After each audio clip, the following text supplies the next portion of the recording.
On 2112 Alisana Street, you will find Christopher Schafer Clothier. For 15 years, Mr. Schafer and Company have run a world-class haberdashery in the heart of Baltimore City. Offering second-to-none tailoring of his own incredible brand, Mr. Schafer is more than meets the eye when it comes to suit making. Don't be another Baltimorean, be a finely styled Baltimorean with Christopher Schafer Clothier.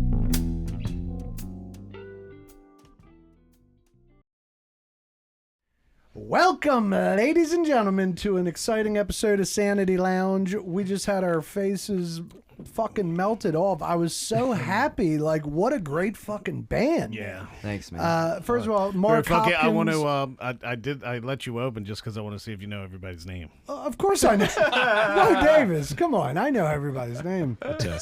No, I'm kidding. Of course, we have Mark Hopkins here. Hello. We'll get to him soon. Tristan, the MVP of the show. Yeah. Other than guys? Justin, No, or Chris is it tied? this is number 4. Oh shit! Justin's. You're in the lead. No, baby. Justin's only been in twice. Yeah, Is he's that right? he's fallen Chris way He's Schafer- a nickel Yeah. bagger. I mean, fallen Jesus. way Chris off. Schafer will be 3 on November 21st. All right, all right. Well, Tristan, the MVP of Baltimore drums. Welcome back. Right. Cheers. And then we've got my man Ryan. Uh-oh. Ryan He's got here. Right, on bass. Yes, Right, that's so- He's gonna make Tristan hold that mic the whole time. the whole time, you know, I'm gonna do all and the work. then we're Lifting a finger. and then we're rapping with John on keys. Good job. Right? I'm very proud. Now, of keep in mind, I don't do last names other than Hopkins, baby, and Gilbert, but at least I got the 4. If you watch the show, that's very impressive. you. Yeah, I'm it is. terrible at Yeah. this. Good on you. Should we do it? It was great. Should we do it? Gentlemen, please, but I'll take it. Thank you. Woe Davis, thanks for setting me up. Yeah, yeah, that guys, was great. welcome to the show. I'm so excited. Like, what a great fucking band. Yeah. man. Thanks, man. So I'm going to start with Mark. Do you Yeah, have get- some... No, Okay. I mean we can I thought jump you wanted right to- in. All right, so I'm going to start with Mark. So, Mark, you obviously have a lot of musical knowledge and write interesting shit. What was your, like, as a young boy, what was your musical inspiration? Man, I mean, it's so varied, but like the Beatles, it's as tried and true as that is for everybody. Like Paul McCartney is my North Star. Right. So Paul McCartney, and the Beatles, and then like Pearl Jam is Okay. That's like what got me playing guitar. Like Pearl Jam was the thing. that I me got you. playing. And oftentimes, if I'm writing, I do think about like the whole like what would Paul do if I get stuck, or like what would Stone Gossard do here, like as far as like how I would write or arrange something. I love that. So if I get into like spaces where I'm like, God, I have no clue where to take this, like I kind of put myself in their shoes, or not really. I'm not filling any of their shoes, but like still, Understood. I like to try to think about how would they approach connecting this verse to this chorus or this pre-chorus, or where would they go with a bridge, like so. The majority of my life early on when I started playing guitar was the Beatles and Pearl Jam and the whole Seattle scene. Oh, yeah, man. Like everything from Seattle. Well, with respect, what's your age? I'm 46. Nice. You look great, babe. I mean, you're fucking rocking. So you were in it. Like we're in the 50, 90s. and so you were right at the perfect age when the grunge Seattle thing hit. Oh my God. It was, it couldn't have been perfect. It's what's really funny is there is a podcast called The Grunge Bible, and I was on their show, and I felt so goddamn old because like, what was it like when it was happening? Oh shit! Right, I was right. like, dude. It just felt like, can you age me anymore right now? But Right. it's true. It's Oh, like that's That's great. wild. Yeah, It's awesome. Yeah, yeah. It was cool. We were literally in 10th grade, like Yeah. when that whole year hit of Soundgarden, Nirvana, Pearl Jam, Alice in Chains. Yeah. I mean, what a Cal great Bittner's used to have a spoon man that played. Cal Bittner's. They'd have a spoon man that would be in that bar playing. Really? Yeah. That's incredible. Okay, so when you were younger, when did you pick up? Like, was guitar your first axe? Were you always a musician? Is the question? I mean, my parents always used to tell me that I would sing all the time at the dinner table or be humming while I was eating. It was just, I mean, I have ADHD, so they didn't know that at the time. That's probably more than it was. But while I was eating, I was always humming and like always like learning lyrics and singing. And I remember, you'll love this. When I was in 4th grade, they had this thing called the Patriot Program. And it was like learning, everything from the Bill of Rights, the Constitution, like Nice, Gettysburg civics. Address. Yeah, everything. But if you accomplished a certain amount of things, it's like when you would get your report card, and if you got all A's, you go to Pizza Hut and get a free pizza kind of thing. You get a trip to D.C. Damn. So like my mom was really pushed me to like do that. Didn't want to do it, but I did it. But I remember there was one night I was supposed to be learning the Gettysburg Address, but I wasn't doing that. I was learning all the words so we didn't start the fire. Nice. Because I just wanted Historical. I mean, Yes, very correct. historical. Yeah, Yeah. it covers it all. But I was trying to like, understand phrasing. I was trying to, like, without knowing it, I was trying to understand breathing through singing, phrasing, how to get all those words out within the bar that they're supposed to be in at the time they're supposed to be there. Right. So like innately, I've always been like that. But I also play drums, so I'm a very rhythmic person. And like one of my favorite guitar players is this guy Wayne Krantz. I love Wayne. I know Wayne Krantz. I mean, I don't know him, but I know Wayne Krantz. Oh my god, have you ever heard that? No, dude? I haven't. It's Dude, wild. like It's wild. you might What- change is he your just underwear after you- solo, or is It's he a in trio, bands? Wayne Krantz trio, maybe. Is Yeah, that right? it's jazz fusion, but it's Oh, like that's right up my alley. it's beyond jazz fusion. Like he has put his own fingerprint on the history of jazz, in my opinion. Right. But the way that dude solos, and like if you listen to him and you listen to me, you'll hear when I'm copping some of his The stuff. influence. Because a lot of what he does is attack melody and his improvisational elements of his tunes from a more rhythmic standpoint. Right. So he creates a lot of rhythmic motifs Right. instead of creating a lot of melodic motifs. Right. And I find that fascinating. Yeah. Because it's completely against the Beatles thing where you're writing a friggin' banger of a melody. This is like, okay, how can we get as groovy as we possibly can get? Right. At this maybe kind of while you're sacrificing like the vibe of the tune almost at times. Mm-hmm. And I'll tell you, man, there's been one time in my life that I've been to a live show and I lost breath because I wasn't breathing. I didn't realize I wasn't breathing. I saw those guys play in Boston when I was living in Boston, and I had gone early and actually interviewed Wayne, and I remember sitting there and they were playing a song off their new record, and I was like, Nice. I was like, oh my god, I just wasn't breathing for like a minute, right? Because it was so intense. Wow. So Yeah, check it that's out, cool. man. Yeah, 100%. It's really good. Absolutely. Yeah, you got put into an anxiety attack by how awesome the music was. But I was That's like awesome. happily in Yeah, that yeah, attack. right, I was right, in a right. tub full of it, like dousing myself. Right, You know what I mean? right, It right. wasn't. I didn't have any issue with being there in that moment. But I've never had any other band take my breath away like that. I got you. All right, so that's Yeah. your. Are there any musical- other musicians in your family? No. So you Wow. kind of just got into it on your own. Yeah, my grandfather, like cowboy chords kind of thing, and I remember him. He never played in front of me. My dad passed away a couple years ago, but he used to tell me that my grandfather every now and again would sit down and strum, but he wasn't like trying to Musical, learn. right. Yeah, he wasn't. But like they grew up in West Virginia, and what they did was, I mean, they didn't. I don't think my dad. They even grew up with a TV, like, and they used to sit around and sing. So I guess that's false in terms of like my whole family, because my dad's side of the family, like his aunt or like on his mom's side played piano. Right. So And it's I would kind say of growing up in West Virginia, there was probably music going on. yeah, and I think it was probably more leaning bluegrassy and Right, Appalachian type shit. But my uncle plays resonator. He plays dobro. Oh, but wow. but he So wait a minute. So yes, you can. no he is my So the my answer is not no. he is my aunt's third husband. Okay. So Right, so that's not by technically, blood. Now Right. he's currently part of the family. But he did introduce me to the Beatles. Nice. So I do Wow. thank him for that. Yeah, that's good shit. Whose guitar do you have? Oh, so I have this 1939 Harmony Vogue, which is like a catalog guitar. And What is a catalog guitar? so like silver tones and like harmonies, like things you would see like in a Sears catalog. Okay. Sears and Roebuck. Yes. Or the Montgomery Wards. Montgomery Yes. Ward, baby. Yeah. Yeah. So they would sell that, those instruments, and this guitar was at my parents' house. And when my grandfather passed away, my dad took it and just stashed it in the house somewhere. And only maybe, when did I do that? Did I do that like 3 years ago? It wasn't long ago. But I saw it sitting there, and I was like, oh, you know what? That would be pretty sick to like get that thing refurbished. Right, like restored. Because it was falling apart. The tuning pegs were just like brittle and falling apart. So I sent it to this cat, Scott Baxendale, who is in Arizona now. At the time, I think he was in Florida. But so what he does is he restores all these old catalog guitars. And what's really fascinating about it is the wood that is that guitar came from Martin. Meaning, have you ever heard the term pre-war Martins?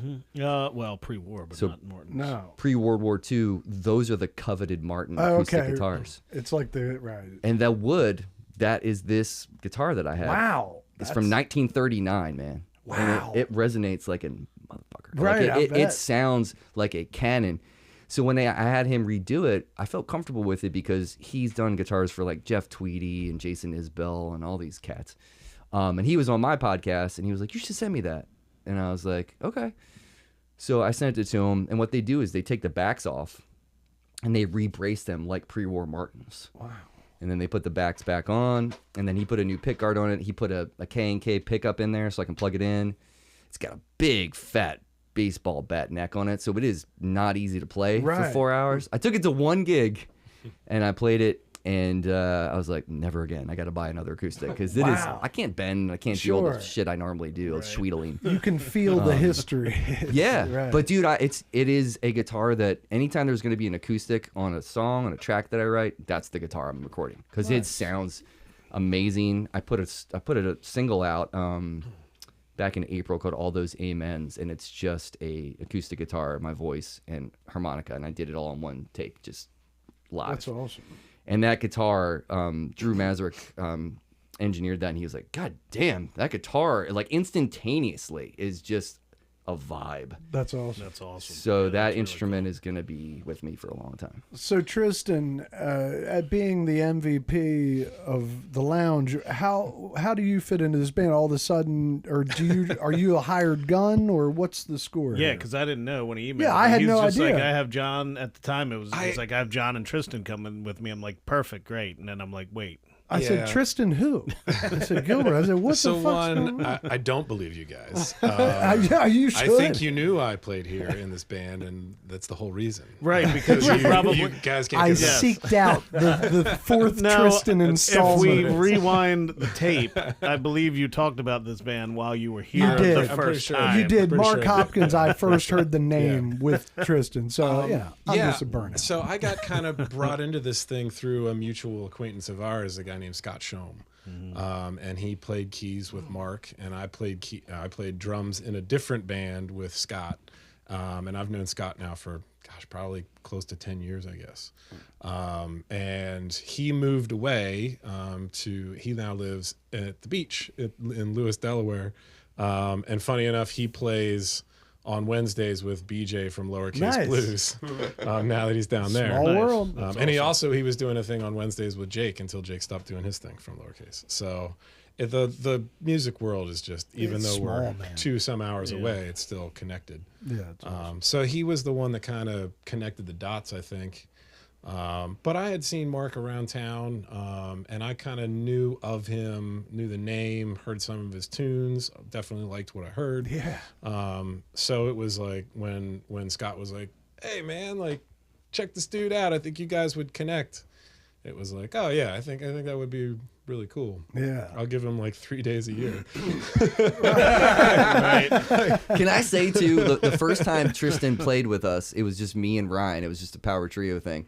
And we played at McFall's at his place in Middle River. The first time was And- Ladue Gardens. That wasn't the first No, time. that wasn't the first gig. No, Because no, I yeah, remember it this was McFall's. very vividly, that Tristan showed up. He did his homework, which I'm always impressed by Cat. He says that is one of his traits as a drummer. He does a great job. But the one element that made me love him the most is we did a cover of a Dawes tune. And at the beginning of it, it's like, 1, 2, 3, bong. There's like a bell. Right. And I counted it in, and Tristan went, bong. bong. I was like, yes, You said, I love holy this guy. shit, right? So That's immediately I was just like, all right, we're gonna get along. And then finding out we both went to Salisbury. Yeah. We have that connection, and just our love of jam bands. I was saying musically, you Dogs, guys yeah. must fit. Yeah. man. Yeah, I mean, for sure. Tristan is probably my favorite. Not probably. You're my favorite drummer. Yeah, he and said Brian that. is Yeah, a yeah, drummer. yeah. And he's my best friend. He's Yeah. a drummer. And he's Yeah, not we, my- he's we not my love drums favorite. at Sanity Lounge, so it's not that we're not pro Tristan here. We're just No, I've learned a lot no about one's drumming in the pro-Tristan. last 55 episodes, and Tristan's touch is Incredible. It's Oh, God, awesome. it's incredible. Yo, hold on, I wrote one note about Tristan's touch here today. Only one? Only one. Yeah, well, again, you know. Is it one descriptive word? Well, no, but I just wrote Tristan, that swing funk. There's no one sweeter in the Delmarva Peninsula. That's my note for the. Yeah. All right, we'll keep moving I on like here. it, yeah. I So, like it. Mr. Ryan, Yes, sir. Ryan, right. Yes, sir. Mr. Ryan, the funk, baby, the touch. I mean, you're having such a good time, and your touch is incredible. So, what's you. your musical background Um, as a young guy? Like, what brought the juices on in Ryan? I would say, well, I had an older brother who's Nice. he's That's 6 old. years older than me. I'm 48, so You look great, man. thank you. Yeah. When I was moving, my parents, long story short, we moved a lot. When my brother was 18, we were living in Wisconsin. I moved out. My parents moved out here. He stayed there. He was like, I'm not leaving anymore. I'm 18. Fortunately, he stayed because he was dating the person that's my sister-in-law. Right, nice. Anyway, he played bass. And on top of that, I listened to everything he listened to, which was everything from Depeche Mode to Metallica to, I mean, it's a pretty wide spectrum. And when I moved out here, he actually gave me a bass. Nice. That's a good older brother. Man. Yeah, Jeez. he's a very good older brother. And when I didn't play it, I didn't know what to do with it, and he wasn't around to show me. But in 8th grade, when I was new at this school, this kid asked me if I played anything. And I said, yes, I do. I play bass. And he's like, do you As one does. Right. And he said, oh, sweet, I play guitar. Do you want to get together and jam? And I was like, absolutely. And that began it. And he, went over to his house. We pulled open Guitar World magazine. Nice. He showed me how to read guitar tablature, which is just basically learning by numbers. Right. Paint by numbers. And he didn't really know how to play either, so that was worked That's out nice. I was going to perfectly. ask you, was yeah. that guy full of shit too? Yeah, he didn't know. Yeah, that was definitely a good question. Yeah. Yeah, he did not know. We both learned together. That's awesome. Yeah. So as time went on, I got into high school, joined a band, and I just kept going. When I got into college and realized that I had that much more freedom and I could be playing out and just going. Also, I just started playing. And I never looked back, so That's I awesome. play as much as possible. But yeah, it was my brother that got me playing. That's good shit, man. Yeah, you can tell you're a lifer. You got the vibe of a lifer and the touch. It Thank really you. fits well. Yeah. And then we're gonna rock over to Mr. John. Now, John, I heard a rumor. I don't know if this is real. Are you in the Kelly Bell Band? Yes. That's yes. fucking Yeah, I play great. keys in the Kelly Bell. Yeah, Band, yeah. that's wonderful, man. Yeah, they're pretty good. This is how much research I do for the show. Yeah. I'm sitting up there and Rachel's like, he's in the Kelly Bell Band. I Right. said, oh, Yeah. well, what the fuck? I didn't realize that. But You that's guys got to good get us shit. on here. Yeah, yeah. yeah. I have talked They to won't Kelly, fit. but he's like he deferred me to his wife. He's like, you got to talk to her about it. All right, well, I'll talk to her then. Yeah, yeah. No, but we're down. Yeah. Yeah, Sweet. we've That'd be talked to him. Yeah, I don't know how we'd fit all of us in that room over there. Well, We'll but- that's figure look, it out. right now. Well, Wheels going. Hold up. No. goddamn. He'll get him. But man, what a great fucking player! Like, Thank you very much. yeah, Appreciate that. So I have seen Kelly Bell many years ago. So I appreciate that music, but this is totally different style, and you're such a great player. So what's your like as a young lad? Oh. Was keys your original axe? Yes. My original axe. Yes. My family was fairly musical. My dad played piano. He was the church choir director. My mom sang in the choir. So, like, my older brother, I think when he was 4, he's 3 years older than me. When he was 4, he started playing the piano. My dad was teaching him. My dad's mother was a fantastic, like all this like stride stuff, Right. And my dad was more of he could play the hymn book, and that's what he had, Right. in his toolkit. But he started giving my older brother lessons. So by the time I was 3, I was like, well, I want to do that too. My older brother's doing it. I want to play too. And my father, being the person that he is, said, well, okay, but you need to commit to taking lessons until you're 16. As a 3-year-old, Right, that's a tough. He said, "Sign here." Sure. Right. Sounds good. Right. But I tell you what, damn it if he didn't keep to it, Yeah. So, I was forced to be a terrible, terrible classical piano player until I was 16, and then I could start playing what I wanted to play after that. And Okay, so let's hover here for a second because similarly, not that it's about me, but my father made me play sports until I was goddamn gonna 8th say grade. that you have a similar And story. all I wanted to do was play Well, sports. right, it's like I'm I'm sitting inside killed. practicing the Yeah. damn I'd piano. have You guys fucking are killed you to guys are the play- opposites. Right, it's Right. amazing. But so were you the kid that was like fuck you, Dad, or were you kind of? Oh yes, you very just much kind so. of went with it. In ways, I still am. Sure, but sure. It's yeah, but my older brother and I mean, he ended up becoming a really good drummer. So we played in bands together from the time that I was, 14. We were sneaking out of the house, Well, that's people, what I mean. people come picking us up on a Tuesday night to go play at some corner bar somewhere. So looking back, are you appreciative of that? Oh, absolutely. Yeah, right. I wouldn't was saying, change I anything. feel Now, like- I hate it from 3 to 16. It was the worst fucking thing that ever happened to me. But right. now I love it. Right. Every single night, I sit and once my kids are asleep, I go down.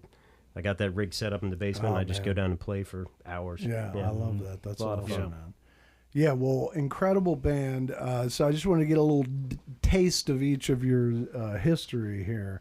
Now, Mr. Mark, first of all, before I leave the band, not totally, but until I shift subjects, how long has this iteration of the band been in effect? I've been playing with Ryan since 2000, probably 2002 or 3. Oh wow. Damn. So, and we played Not straight. Not straight. Yeah, I moved to Boston for a while, and then when I came back, I was playing with Matt Everhart Oh, I love and Christian Stangl. Christian doesn't play anymore, but god damn it, he was. And Tristan can back me up here, but Christian Yeah. was an amazing drummer. Dude, I mean, one of my, if not my single favorite drummer in Baltimore. that. Wow. Yeah, incredible. He had a shuffle that'll make you fucking keel over, man. It's that touch, baby. I Yeah, love it. he was so great. But then after that band kind of dissolved, because those guys were busy with speakers. Christian, it's so hard. Christian and Tristan. Right. Christian started Speakers of the House. That was Oh, his okay. band. Oh, okay. Yeah. Oh, wow. So, but God damn it, he doesn't play that. anymore? no, man, he doesn't. He But retired. yeah, he hurt his back. How did I live with the guy and I had no idea he started speakers? I don't That's know. incredible. He was playing in speakers. Yeah, no, that was his band, dude. I had no clue he started it. It was him and this cat, Pat Westcott, who was a fantastic guitar player. They did all that boogaloo funk stuff, and Pat moved out to San Diego. And Pat had a great band when he was in Philly called Park Police. They put out one record, and I'm telling you, is one of the best indie rock records I've ever heard in my life. Good name. He came on my podcast to talk about that record because he's like, I can't believe you want to talk about this shit. And I swear to God, man, that is one of the greatest indie rock records. Wow. And I wish everybody could hear it. I love it so much. But anyway, Wild. so Ryan for a long time, and then when that kind of dissolved with Christian and Matt, then Ryan and I were playing together with this guy Rob, and then just kind of evolved, and we started playing more and more. And then I found, I guess I was looking for another drummer. Rob was in the National Guard, and he was getting deployed a lot, so he Right. wasn't really available to play as much as I needed him. So I needed to find other people. Scott hooked me up with Tristan, and we connected to me, like I said. And then John connected me with Kelly Bell's drummer, John Robert Buell, who is also a monster Yeah, motherfucker. that guy's a player. So I am so lucky and blessed to play with cats this talented. And it's weird to say this, but when I was in Boston, because I went to music school there, and I was surrounded by people that were way better than me. And I never, ever wanted to play in another situation where I was playing with people I had to babysit. Right. I always want someone to be babysitting me almost, or pushing me. Sure. I don't like being in a situation where I have to be conducting the whole time. Right. I need cats with big ears and open hearts and minds that are willing to go where I want to go. Because there was times when I played with other players who weren't hip to Mo or Fish or, you know, any of the bands that I absolutely loved, and were not willing to get uncomfortable on stage. Right. That's the only time cool shit happens. Right. Man. The only time. And it happened in there. Yeah. Like there was a moment when I was like, oh fuck. Oh fuck. Oh, okay. Yeah, you oh, guys. Okay. Yeah, you know what I mean? peaked like twice in there. Like, So, but you know, and it's players like this that make it possible. And if you got the wrong concoction, it doesn't work, man. right. And John is like one of my oldest friends, and it's like, you know, he's been so busy, and like we hang out a lot. Our wives are friends. Like we get I was along. gonna say, you guys got married and had kids, so that did. Yeah, that did Well, change. so you've been things. playing with him for 20 years. How long has John been in the band? John had a band called Custom Blend that I sat in and played. Nice name. When they had like gaps of guitar players, I would come help them out for a little bit.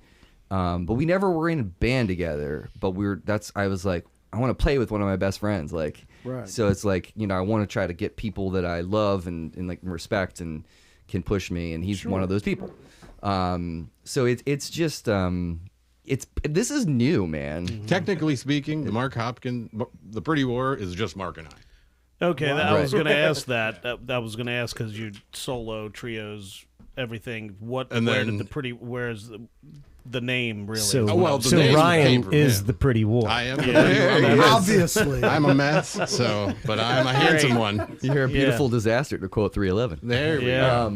No, yeah, I mean, it's basically him and I holding it down. Okay. But we, you know, we had a lot of great players we get to play with, and you know, happy that they want to keep coming back and playing with us. And Ryan's pocket is, I couldn't live without it. Right. You know, it's like he does a thing where I try to give him some and throw it to him, and he doesn't want to do it. But this dude can play the shit out of the bass. Right. So it's like anytime I'm trying to give him blushing. I try to give him a solo, and he doesn't want to do it sometimes. But the thing that he does so damn well is, and with Tristan and with JRB, is their pockets are so deep. This is my favorite thing that I made up when I was at school.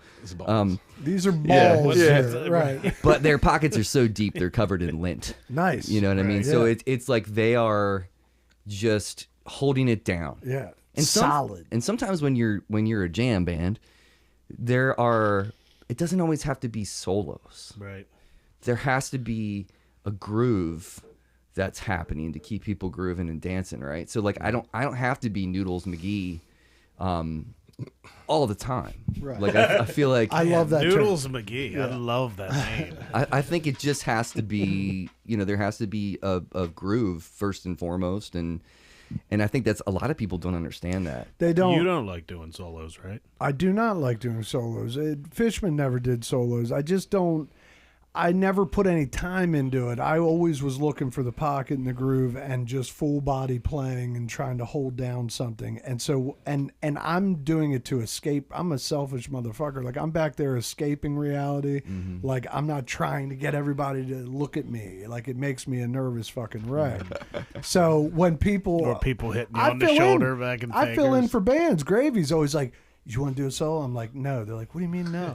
I'm like, I'm like, I just don't do them. And they're like, why? I'm like, it's a long story. I don't know. I feel mostly the same way. I take solos, but like it'll be 2 bar. Like I'll do a 2 bar Yeah. or something. You know, I don't listen to drum solos. Right, They're right. fucking boring. right. You know, like they're awful. Well, because as a non-musician, I disagree with that statement. Yeah, 100%. I get it, kind of. But like, for me, I mean, when I'm listening to music, I'm listening to the drums, sure, but like I'm listening to the bass player, Right. mainly, you know, or I'm listening to the guitar or the keys or you know what the voice is doing. I'm not listening to the words, but like, you know, like just like Right, he's like, just for the how my record. brain is, you know. So I'm listening to these rhythmic elements, but they're not necessarily just the drums. Well, right. And so I think that like when I hear a slamming bass player or I get to play with a slamming bass player, like that's all I'm locked into. Right. Is that, and then I get the groove. We're locked in, and then these guys can do whatever the fuck they want to Right. do. Right. You know, and then it takes off. It's always been Yeah, with I me. love it. I love It's that. about the job. You know what I mean? It's like the job is I keep time and I hold the fort down and everybody's solid. The job is not like, you know, Wank. look at the magic tricks I can do, even though it's very cool, but I just never was that guy. I'm too, like I said, I'm kind of like, I don't want people to be watching me. I want to just hold the groove and have everybody be like, man, that guy's solid. Or Yeah, smacking you know. you, asking if you know songs. I was sitting at a bar just the other day, and some weird guy was overhearing the conversation and kept butting in. And then he heard I was a drummer, and he was like, "Hey, you ever seen this guy?" And he showed me like a video of like one of those like Instagram stunt drummers. Right. You know, a guy that just does like tricks. Right. you know? Right. And he's like, "This guy's unbelievable." I was like, "Yeah, you know what? You'll never see that guy do? Play with anybody." Sure, right. You'll never see him live in a that band. dude, right. like he does that thing, and Right. it takes him 4 days to Right. get that one take that's 12 seconds long, and everybody looks at him and is like, "This guy's the greatest drummer ever." Right. And Dude the doesn't get bitch calls. is He that doesn't get they're calls. well, here's the deal. It's like if the hustle, the game, I respect all angles of it, but it is strange. It's a strange conundrum because it's making young drummers want to yearn to be just by themselves in a fucking room. Yeah, man. And it's like that's the worst advertisement for why live music rules you could ever show a generation. It's a weird thing. Do you know what's cool about this cat, Tristan, is what I appreciate about him and the way that he plays. I heard Lenny Kravitz talk about this in an interview one time because Talk about me. talking about I was like, holy shit. All the time. but talking about like how when he plays drums on records, he's not a drummer, so he doesn't approach it in that sense.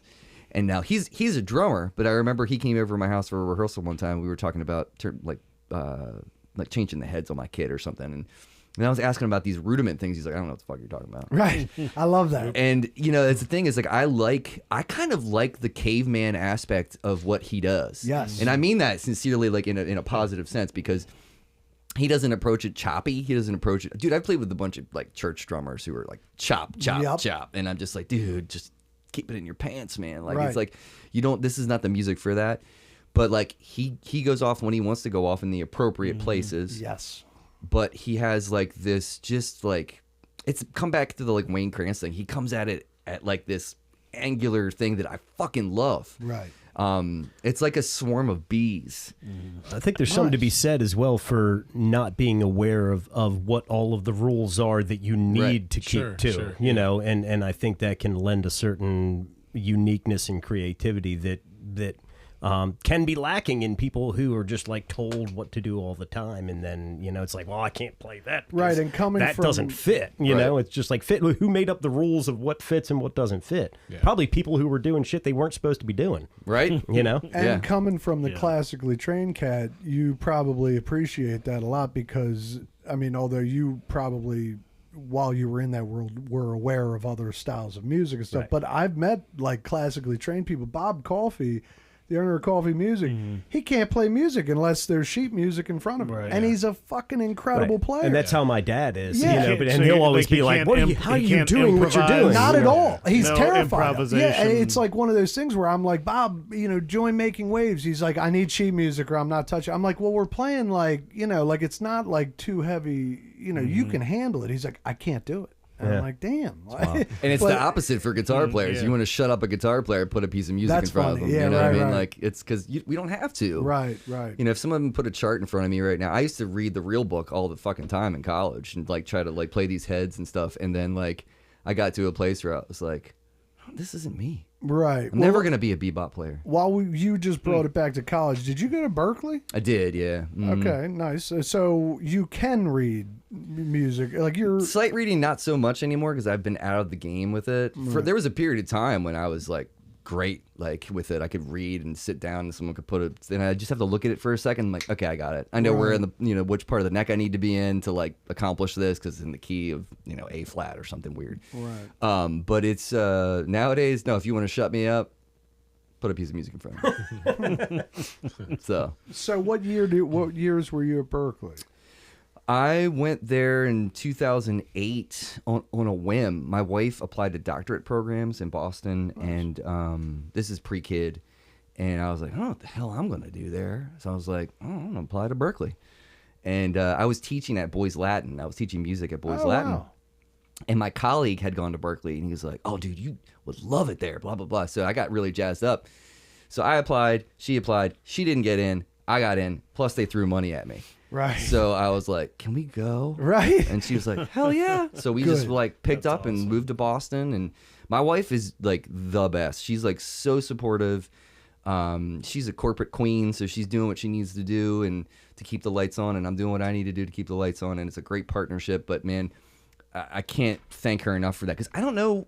Honestly, I don't know what I'd be doing right now had we not. I mean, would I still be working at BL? I hope not. Right. That was cool when I was 25. Right. But like what I'm doing now is way cooler. That moving to Boston and having that experience and doing that thing led me into having, now I work for Berkeley. Right. And it's like I get to do that work from home. I've been there for 15 years. I helped get my daughter on and off the bus every day, which is, you cannot put $1 on that. Absolutely not. You know, it's just, it worked out great, and I'm super thankful for it. I don't wave that flag a lot, but I'm proud of it. You should. So you teach No, I work in sales for Berkeley. for Berkeley, yeah. For their online degree program and for their undergraduate and graduate program. Wow, that's So awesome. kind of like a recruiter almost. But In not a way, I get like warm leads. So Yeah. it's like people that are interested, and I call to ask them what they're into and like what they're trying to accomplish. And I honestly figure out, is this a good fit for you? I don't want you to like come here if it's not going to be a good fit. But it's a great job. Very cool. It's really, really great. So is that what led you into At Home with Mark Hopkins? No, fucking COVID did that. Is that right? Yeah, I mean, so when all my gigs shut down, because I was playing 8 to 10 times a month, hustling, doing that, and then when COVID happened and everything shut down, I got restless. And it was probably around June of 2020 that I was like, what else can I do? I had a YouTube channel, and I was like, always dreamed of, I'm a gearhead, by the way. I love guitar gear, and but I was like, oh, maybe I can start doing I'll start doing demos of like my pedals and stuff. And then I got to know this dude when I started getting interested in learning how to play slide guitar. I met this guy, or I saw this guy on the Andertons TV channel. His name's Joey Landreth, and he's a Canadian guitarist, and he is a monster. Not only can he play like a dream, but he sings like a bird. God damn him. But so like when I saw him on there, they were talking about, do you teach? He's like, not really anymore. And I was like, God damn right, he's gonna fucking teach me. So I sought him out. I found him on social media, and I was like, yo, dude, like, I'm not here to fanboy. I'm here to learn, and I'm here for you to kick my ass, and I really want to take lessons with you. How can I do this? And he was like, all right, let's do it. So I got to know him by taking lessons, and I just fell in love with slide and everything. And then I was like, you know what?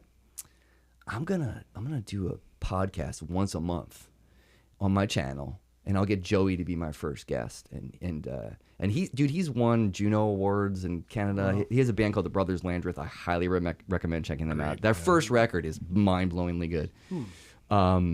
But he was my first guest, and then I just sent a bunch of emails out to all these people like Charlie Hunter and Ariel Posen and Tomo Fujita and like all these guitar players I love. And every single one of them said yes. That's 'Cause incredible. no one had shit to do, That's man. That's Wow. incredible. Right? Nobody had shit to do. So Right. guess what I They're did? like, thank God. I did 2 episodes a week Wow. for 6 months. Wow. And my wife was like, hun, no. Once a week? Okay. Right. Twice a week? No. So that first season of At Home with Mark was like, I cut my teeth and I learned how to do it. And now I'm so much better at it. When I go back and watch some cringy shit that I did before, Right. it wasn't bad, but I was just like still trying to figure out who I was on this show and stuff and what I was trying to accomplish. But it's kind of turned into a cool thing, man. I just had Dave Cruson, who's Pearl Jam's first drummer, on my show. Yeah. Dude. What a dream. I was going to say, That's awesome. as far as like personal accomplishments, like what a fucking great get. Dude, I don't even know how it happened. I mean, it's like, you know, it started with Joey, and Joey was my clout. And then it just ping-ponged. Right. That's and what forth. kind of we find happens. It's like once you get one person, then they'll be like, yeah, they're not psychopaths. And Right, then, exactly. You know, it's They're like, legit. right, it's Exactly. like people will come. Yeah, well, let me just tell you this. I like, you know, my top 3 is Fish, Steely Dan, Frank Zappa, but in my top 5 is Jamiroquai. So when I saw that Rob. you've had fucking Rob Harris twice on, I'm like, holy shit. He's What the man. So what was that, a Hail Mary email that just answered you, or how the fuck did you know? He like liked one of my guitar posts one time on Instagram randomly because he probably saw a reel of me doing something funky or something that he resonated with. Yeah, And then I was immediately like, oh god damn, I'm gonna DM this motherfucker. right. Went right on there. I was like, bro, like I just saw you like my video. Thank you so much. Love your playing. I do this thing. And he was like, sure. Wow. And then we did it. And then he was doing something that I knew he was. Oh, he's about to put like a signature guitar out. It's like, you want to come back on the show? And then it just felt like I was talking to an old friend. That's awesome. Yeah, well, that that's must really be the cool, one yeah. because that was the most recent one. I like. That was a funny episode, dude. There was some funny shit that happened. Yeah, he was playing a lot. Like it was good stuff. I really enjoyed that. But man, like fucking Jamiroquai. Well, the Jamiroquai's in your top 5. It just wouldn't. Oh be my something- gosh. And And I tell you, it didn't happen so until good. when you left Florida. Adam, my keyboard player in the Grateful Dead cover band, was all Jamiroquai. Right. And so the second you left Florida on, it was just Jamiroquai So everywhere. And who's number 4?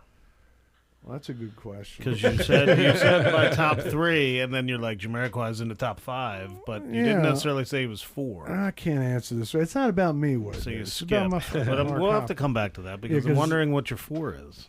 It'll hit me in mid talk, and all of a sudden I'll yell it into the mic. You know. See, Mark's my guy when I have a question for one of these people that he's dealt with. That Oh, I can, yeah. if I have a question, I can text him and be like, "Hey." Yeah. Like I went to Mondegreen, the big fish festival in Dover. I went. And like the first night, like this maybe the first or second song, like Trey's amp cut out, and like the guitar tech comes running out, and they're figuring it all out, and they pull the backup head out and plug it in. I watched the whole thing go down, and I text this dude like later that night when I had my sanity back, Right. and I was like, hey, text your buddy it's Trey's guitar tech. I was like, find out what the hell happened. Oh, dude, And that's so fucking he awesome. texted me And I right did. back. He's like, yeah, man. He's like, here's what happened. Wow. That's awesome. Dude, I'll be sitting. hilarious. I'll be sitting on my couch, and the dude's name's Justin. And then I'll be watching TV, and I'll get a text, and it's from Justin. He's like, "Yo, have you heard of this pedal?" And I was like, "Oh yeah, it's good, man." And I was like, "Hold on, aren't you fucking working right now?" Right. And he's like, "Yeah, but Trey only uses one guitar, so it's not because he used to work for Bon Jovi before Trey. Oh, wow. So That's he crazy. used to So have he's to be from running. Jersey? Is this guy from Jersey? or No, he's not. Now he lives in St. Louis. But he's a sweetheart of a guy. But he's so funny, dude. Like I was driving to the beach and he was like texting me all this stuff about things that are going on that I can't talk about. But I was just like, dude, aren't you working, man? And he's like, yeah, we're at the festival. I'm like, dude, stop That's hilarious. texting me. Trey's guitar tech could just sit there and watch him play. What a great He gig. occasionally has to do something, but he's Change your head out here and That's there. He loves it, man. I mean, because he gets to go. Does he know those? How the hell did he get that job? It's funny, he told me he got recommended and then he went and he's like, Trey wants to meet you, come meet him before we, he wants to okay you and everything. And he said Trey was like, so you know about fish? And he was like, no. Wow. Period. And he was like, oh, okay. And he's like, well, like, so you're not into like anything that we do? He's like, I don't really know much It's like about you're what you fucking do. hired. He's like, Yeah. are they anything like Jovi? Right. Yeah. He said, no. Because I have to be the one that, and this probably comes back to like stuff I'll ask him to see if he remembers certain things about like Trey's 90s rig or whatever. Because he'll be like, do you know, like Trey is telling me he wants to go back to the 90s rig. I'm like, as he probably means his Mesa Boogie. Right. And he's like, okay. And then he was like, yep, he wanted the Mesa Boogie backs. Get rid of the That's train so wrecks. fun. So That's it's just, awesome. but I think he's become a fan since he's Yeah. been doing the gig. So.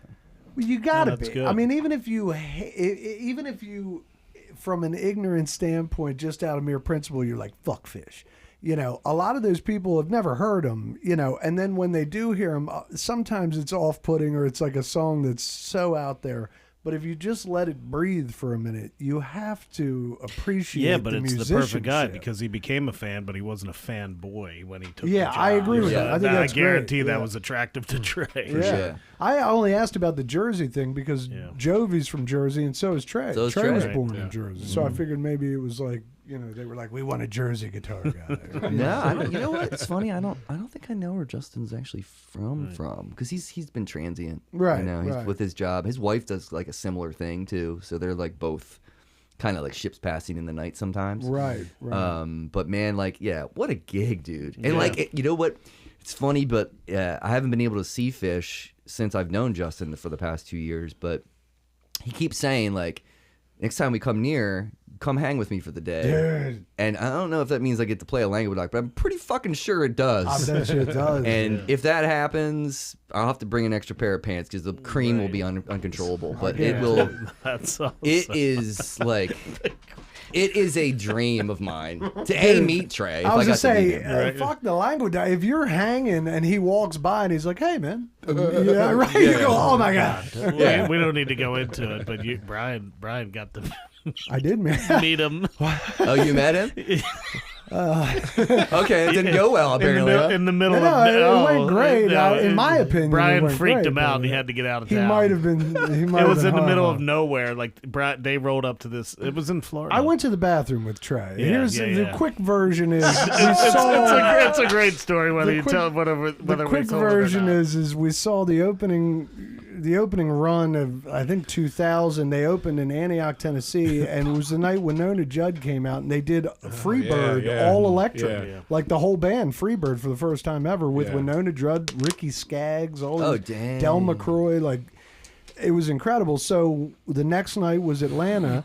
We left Antioch and we were driving to Atlanta, and it was a head full of acid days. I don't know who was driving. I think Doc was driving my Yeah. truck, maybe, or something. That was Lakewood, but that was not the one after I was at. no. was We after went that. 2 Yeah, years yeah. in a row. Right, You right. went 1 year, but there was we were all fucked up, and there was this light of a gas station in the middle of nowhere. It was I don't know what time it was. It was late as shit, and we needed gas. We pull up there, and there are these two big ass tour vans in the gas station, and I'm like, hey, that'd be funny, like that, I'm like, that'd be wild. And then somebody was like, well, they got bathrooms on the bus, and I'm like, oh yeah. I'm like, fuck it, I don't know. And I go into that place looking the way I did. I was literally selling grass. Like I can on show you the mug. The mug shot is how you we don't have to looked get at it. into that, but when the automatic doors opened for the place, this guy was walking right in front of me, and he looked at me, and it was Trey, and I had hair down to here, tie-dyed on, and he looks at me, and I go, and he goes, and he starts walking straight to the bathroom, and I go, and he walks into the bathroom, and I'm like, now in my head I'm like, I'm going to the bathroom. Like, I gotta go to the bathroom. He's in the I'm gonna go to the fucking bathroom. Yeah. So I go to the bathroom, and I walk in there, and there's 3 urinals and 2 stalls, and he's in a stall. And so Yeah, but wasn't Paige in the aisle? that was the candy aisle, but that's Yeah. after this.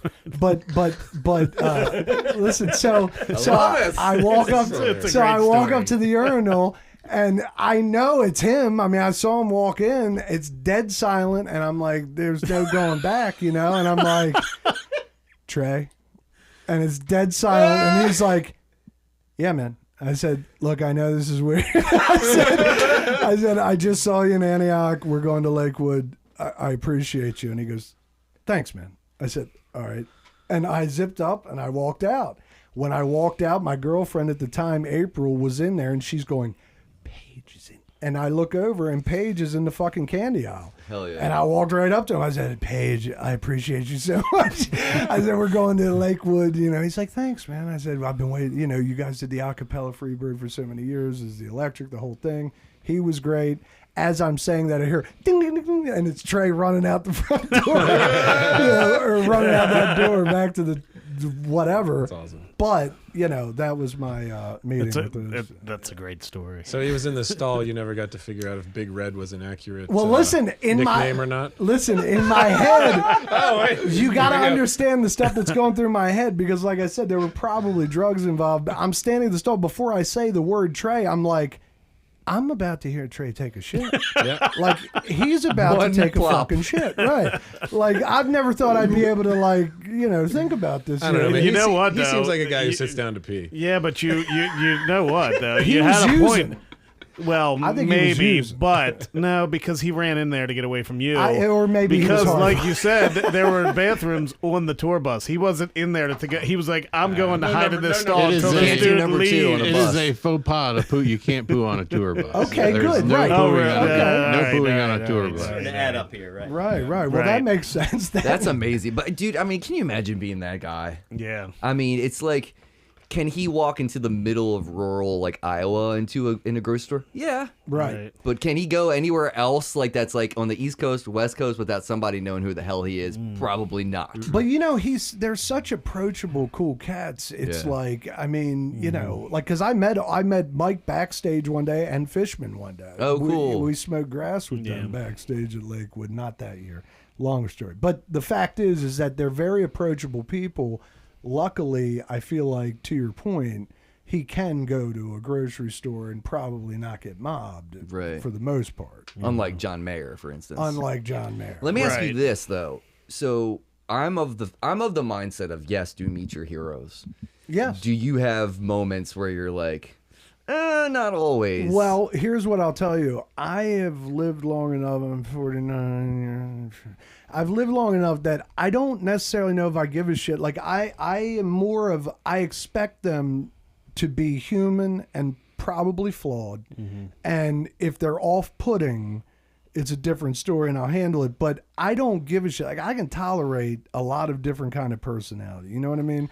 And I do think that, I mean, who knows? Like Do maybe you mean I'll, as in you meet them and you hope they're cool? yes. yes. So that happened to me because I've heard stories about Cal, like Ripken. Yeah. Like how some people have met him and had good stories, some people have not. And I ran into him on opening day in Federal Hill. Like I was working with Doug and I just walked out and him and his girlfriend, who I think is still his girlfriend, was walking down the street and it's opening day and I'm like, holy shit, that's Cal Ripken. And I was like, fuck it. I just walked up. I'm like, Cal, what's up? And he just started talking to me about the apartment complex that was there out of nowhere. He's just like, what do you know about this building? I'm like, About buying it. I was like, I don't know. Like, we do the amenities in there, so we hang the TVs and do the AV stuff in the lobby. And I was like, but that's about all I know. And he was just like, and I was like, can I get a picture? And he just kind of like, he like just stood there and he's like, sure. All right. That's cool. And he handed her the camera. She took the picture, and I was just like, dude. Yeah, he put happy it on a opening text day, thread. man. Yep. It was opening day. I randomly ran into Cal That's Ripken in amazing. Federal Hill, like not even in near Camden Yards. I'm not making this up. I swear to That's Christ. awesome. But he was cool. Like I had my good Cal experience, and I That's love good. I met Cal Ripken peeing. Right. I'm not kidding. I Dude. swear to God, at Oregon Ridge, I pissed next to Cal Ripken, and like me, I'm like, hey, as we're pissing, and I said, you got Cal going on? Ripken, because Right. he's tall as shit. Right. I, remember, yeah, I mean, I'm no, short he's as like shit, 6'3", 6'4". but you know me, baby. I'm in Oregon. I'm Right, taking a right. piss, and all of a sudden I go, "Holy shit!" I mean, you know, Cal's No, like- it's I hear that I haven't met a ton of people, but I've met some cool people, and they've all been awesome. Yeah. But also, I don't think I've been crazy. right. Well, you know, I don't know about that one. I think it's Was worth the it. nickname Iron Man accurate with Cal Ripken? Well, once again, as penis Right. usually isn't on my mind in these situations. Did but you glance? No, it didn't even occur to me. Like I said, it fucker took my breath away. I thought it was like the Jolly Green Giant. I was pissing, and then I said, "Holy shit!" And then I realized it was him, and I said, "Cal," and then I was done, and then I It's just some walked tall away. guy. Wait a second, I know Dude, that I tall swear guy. to amazing. Christ. And I'm in the bathroom. I said, Cal, I'd shake your hand, but you know, this is weird. Oh my god, dude! I don't even talk to these guys if I'm peeing next Wait to a them at a minute. urinal. I recently had the Stabby, man.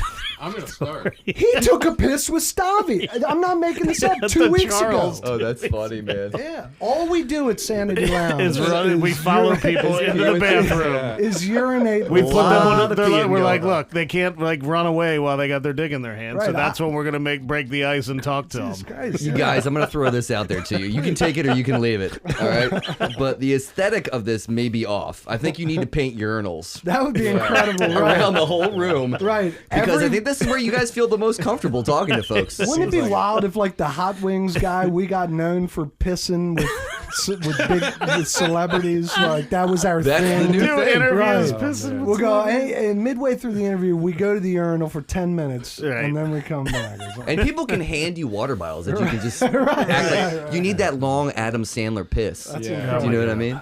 That incredible. skit. I think that would, you guys might have something there. Yeah, I think we're gonna have to come up with That's some. so It's a funny. niche market. So Ryan, and so we know that John plays Kelly Bellbear. Ryan, do you have another side gig, or do you have a side horror? I do. Many good. of them, actually. Nice. I don't know. I don't think I actually have a main gig. I got you. Well, I mean, Mark's like, hello. WTF? I thought you were the pretty war. well, that's true. But Well, you know, right. yes, I play in. Instagram. Yeah, right. Mark is the only band that does any original stuff. Nice. So I call, Mark is the original band I'm in, and then 3 or 4 other bands that are all covers. It's Nice. just, doing the cover circuit, keeping busy. Yeah, it's good pay, man. That shit's It, good pay. it can pay. It can be. Yeah, well, be. I play in 2 cover bands, and it's usually, and I have an original band, and it's like the cover bands are where I make the money. The original, Oh, yeah. that Yeah. kind of thing. Yeah, but good cover band. Fortunately- great. Yeah. Yeah. They really Definitely. are. I agree. Like his smoking section does like Tool and shit. Yeah, they're like good. we do fun stuff, 90s and 2000s, and the other one does 80s, 90s, and 2000s. And today's hits. Yeah, today's hits. Nice. It's more poppy. Yeah, They're- when they're good, somebody though. can pull off playing a song that is like something that touched you, and they do it well. Right. It, Yeah, like, that's I- making waves. Like, yeah, my wife doesn't. She's not an '80s person, but she loves their band. Right. We do it like the album. We try to do it Yeah. justice as much as possible. Good And front man. Right. That's all over the place. That's important. Yeah. yeah, definitely. Sorry, Mark. Yeah, Mark, your show is very fascinating. I've listened to a couple episodes. Is it mostly like in a most respectful way, like nerd alert tech guitar type vibe, or is it like music in general tech? I think if you it's will. music in general, and if somebody's willing to go there, then I will get nerdy with it. Right. If they're because not everybody is a techie. Not everybody is like knows what is on their pedal board. Even, Right, well, it's 'cause their like- techs do it. But like the list of cats you had on, it seems like you had a lot of like really good tech bro type guys. Oh yeah, on, well, you know what I mean? guitar players are a As- special crew, and we like gear. Most of us do. But I'll say this that John introduced me. John and I went to see Pearl Jam a couple years ago in Camden, New Jersey, and we were driving back, and he's the one that exposed me to the band Dawes. Mm-hmm. So within 6 months, did I get Lee on the show, and then Trevor, and then three members of Dawes. And so, like, one of them was a The Holy Grail, I waiting know, for him. tailored. But like, so there's they had an amazing keyboard player. This guy Lee Pardini, who is my favorite keyboard player. Plays with Stapleton now. Yeah, he plays with Chris Stapleton now. Damn. He poached He him stole from Dawes. Stole him. I do love You're that like, "This band. bullshit." I really do. Yeah. It took me a while, but I love Dolls. Yeah. Yeah. I don't think I know.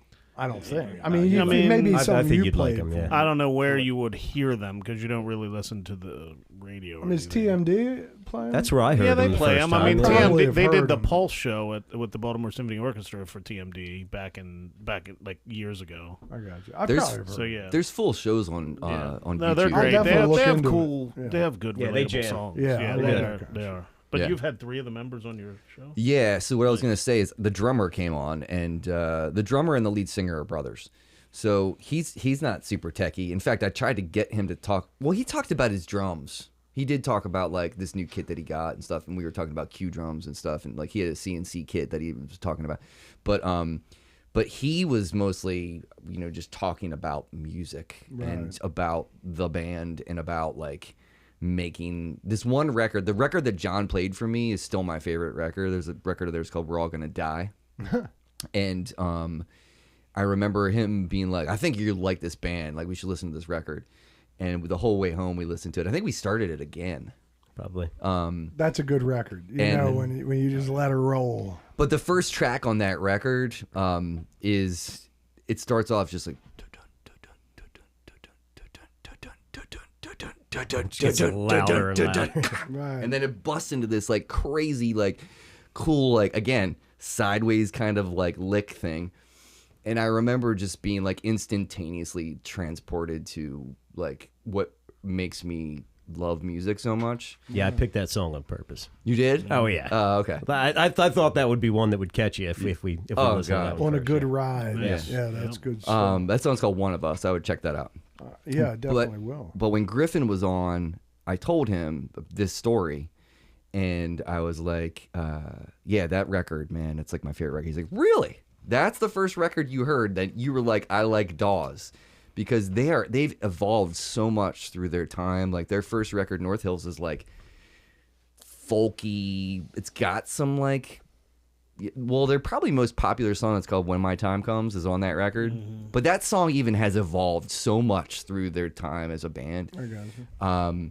But so it's I like getting into stuff like that with artists because I kind of liked the fact that I'm not like a fanboy. Like I wasn't like, I like North Hills and I like Right. all your favorite bands, which is probably their most popular record. That's Well, good Mark, song. what was your angle on that? Do you find, like, do you like meeting your heroes, or do you find it off-putting, or like? I love it, and I think, you know, what's cool about it is I try to play it cool. Like when Dave Crewson was on, my wife was like, "Are you gonna freak out?" Right. And I was like, "No," because I think I've done this long enough that I know how to contain myself.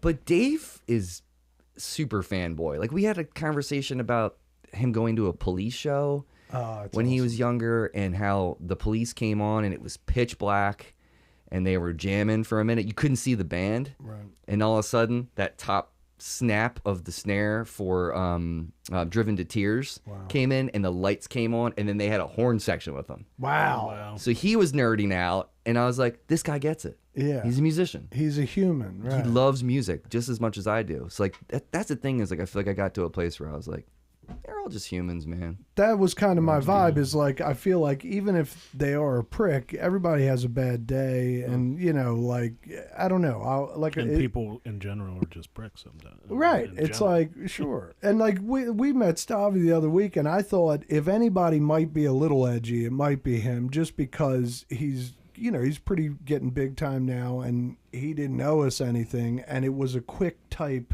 situation. So I was in my head like, he's going to be a little prickly or standoffish, but he was fucking No, he was awesome. awesome. Yeah. He seems like a teddy He's all bear. Baltimore. Yeah, oh yeah. Oh my God. Yeah. I love when he goes on his like crash outs about the Ravens. Oh my God. It's the Ravens funniest are thing I've ever seen in my Ronnie. life. Yeah. He's going to clean up this season. I'll tell you that. seriously. Man. Damn. But so I want to say again, thanks to these guys for doing this, because I really appreciate their time for first and foremost, and I appreciate you guys for having us have a platform for us to talk about this music, because for a long time, when COVID derailed everything, like TMD was playing the shit out of my music for a while, and now they're not. Right. It's like people forgot about me. Right. No, that's I know. fucking I've forget heard, about Dre. yeah, right. I know Yeah. I've heard your music, and I bet Kelly and John were playing it during COVID. Oh, yeah, their yeah. show was great. Yeah, they had a great did, show. They did Monday through Thursday evenings during COVID. Kelly Bell and John. The drummer. Not John. No, not Oh, me. I'm like, this No, John?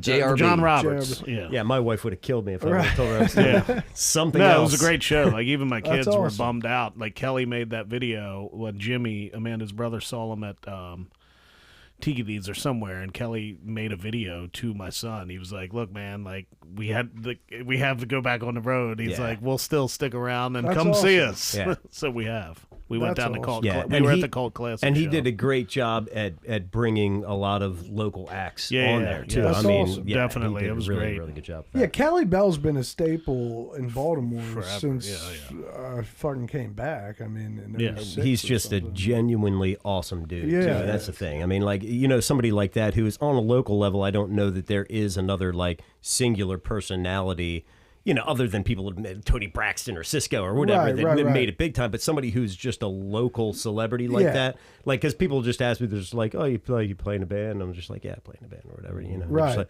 what's the name of your band? I'm just like, I play in the Kelly Bell Band. They're just, holy shit, dude, you play the Kelly Bell Band? What? Well, Like, our buddies out in Colorado, Zaransky was like, man, Kelly Bell's still around? I'm like, yeah. Oh, yeah. Well, that's what I was like, going that's say. good to hear. I mean, when I came back into town, I remember Kelly Bell being on 98 Rock on the morning show with Mickey all the and time, Amelia, or, Mickey, it was Mickey and Amelia Spiegel at the time. Yeah. But it's like he's been relevant and in the scene and leading the charge here for a while. Yeah. So we can't wait to get him on either. Yeah. Are you? And go. oh my God, I'm blanking on her name. Kelly Bell, the lady girl. and Kelly Bell. Oh, band? Taylor Zimmerman, yeah. She's a fucking like champion deadlifter too. She's the number one Powerlifter, ranked female powerlifter Are you in the state shitting of me? America. Yeah. She's defending her title Yeah. next month, I think. Wow. Yeah, I think I asked her. I think her max back then at Call Classic, which was over a year ago, was like 385. She just deadlifted 405 the other day. So there, she crushed She it. texted the band. Yeah, plus she did a national anthem. That's wild. This Dang. season. She did a couple of She them. did it like 5 times this year. That's Yeah. awesome. Yeah, she's amazing. My ongoing joke every time we do a gig with Kelly Bell Band is like, when I see them loading in, I'm just like, Miss, can I give you a hand carry? That's let me grab That's that. what Kelly always says. No, she's in training. She looks at me and she's just like, man, I could toss you from here into Have you the ever ocean. seen that? I mean, you awesome. haven't seen them recently. I mean, she Not, wails. no, I have not seen she's this fucking band incredible. since She's 08 incredible. or something. Yeah. An amazing violinist and just Yeah. a voice like Awesome. you wouldn't Like, believe. yeah, I can't she's wait. she's amazing. Can't wait to have yeah, her. she's great. And she's Yeah, I just the can't sweetest human being.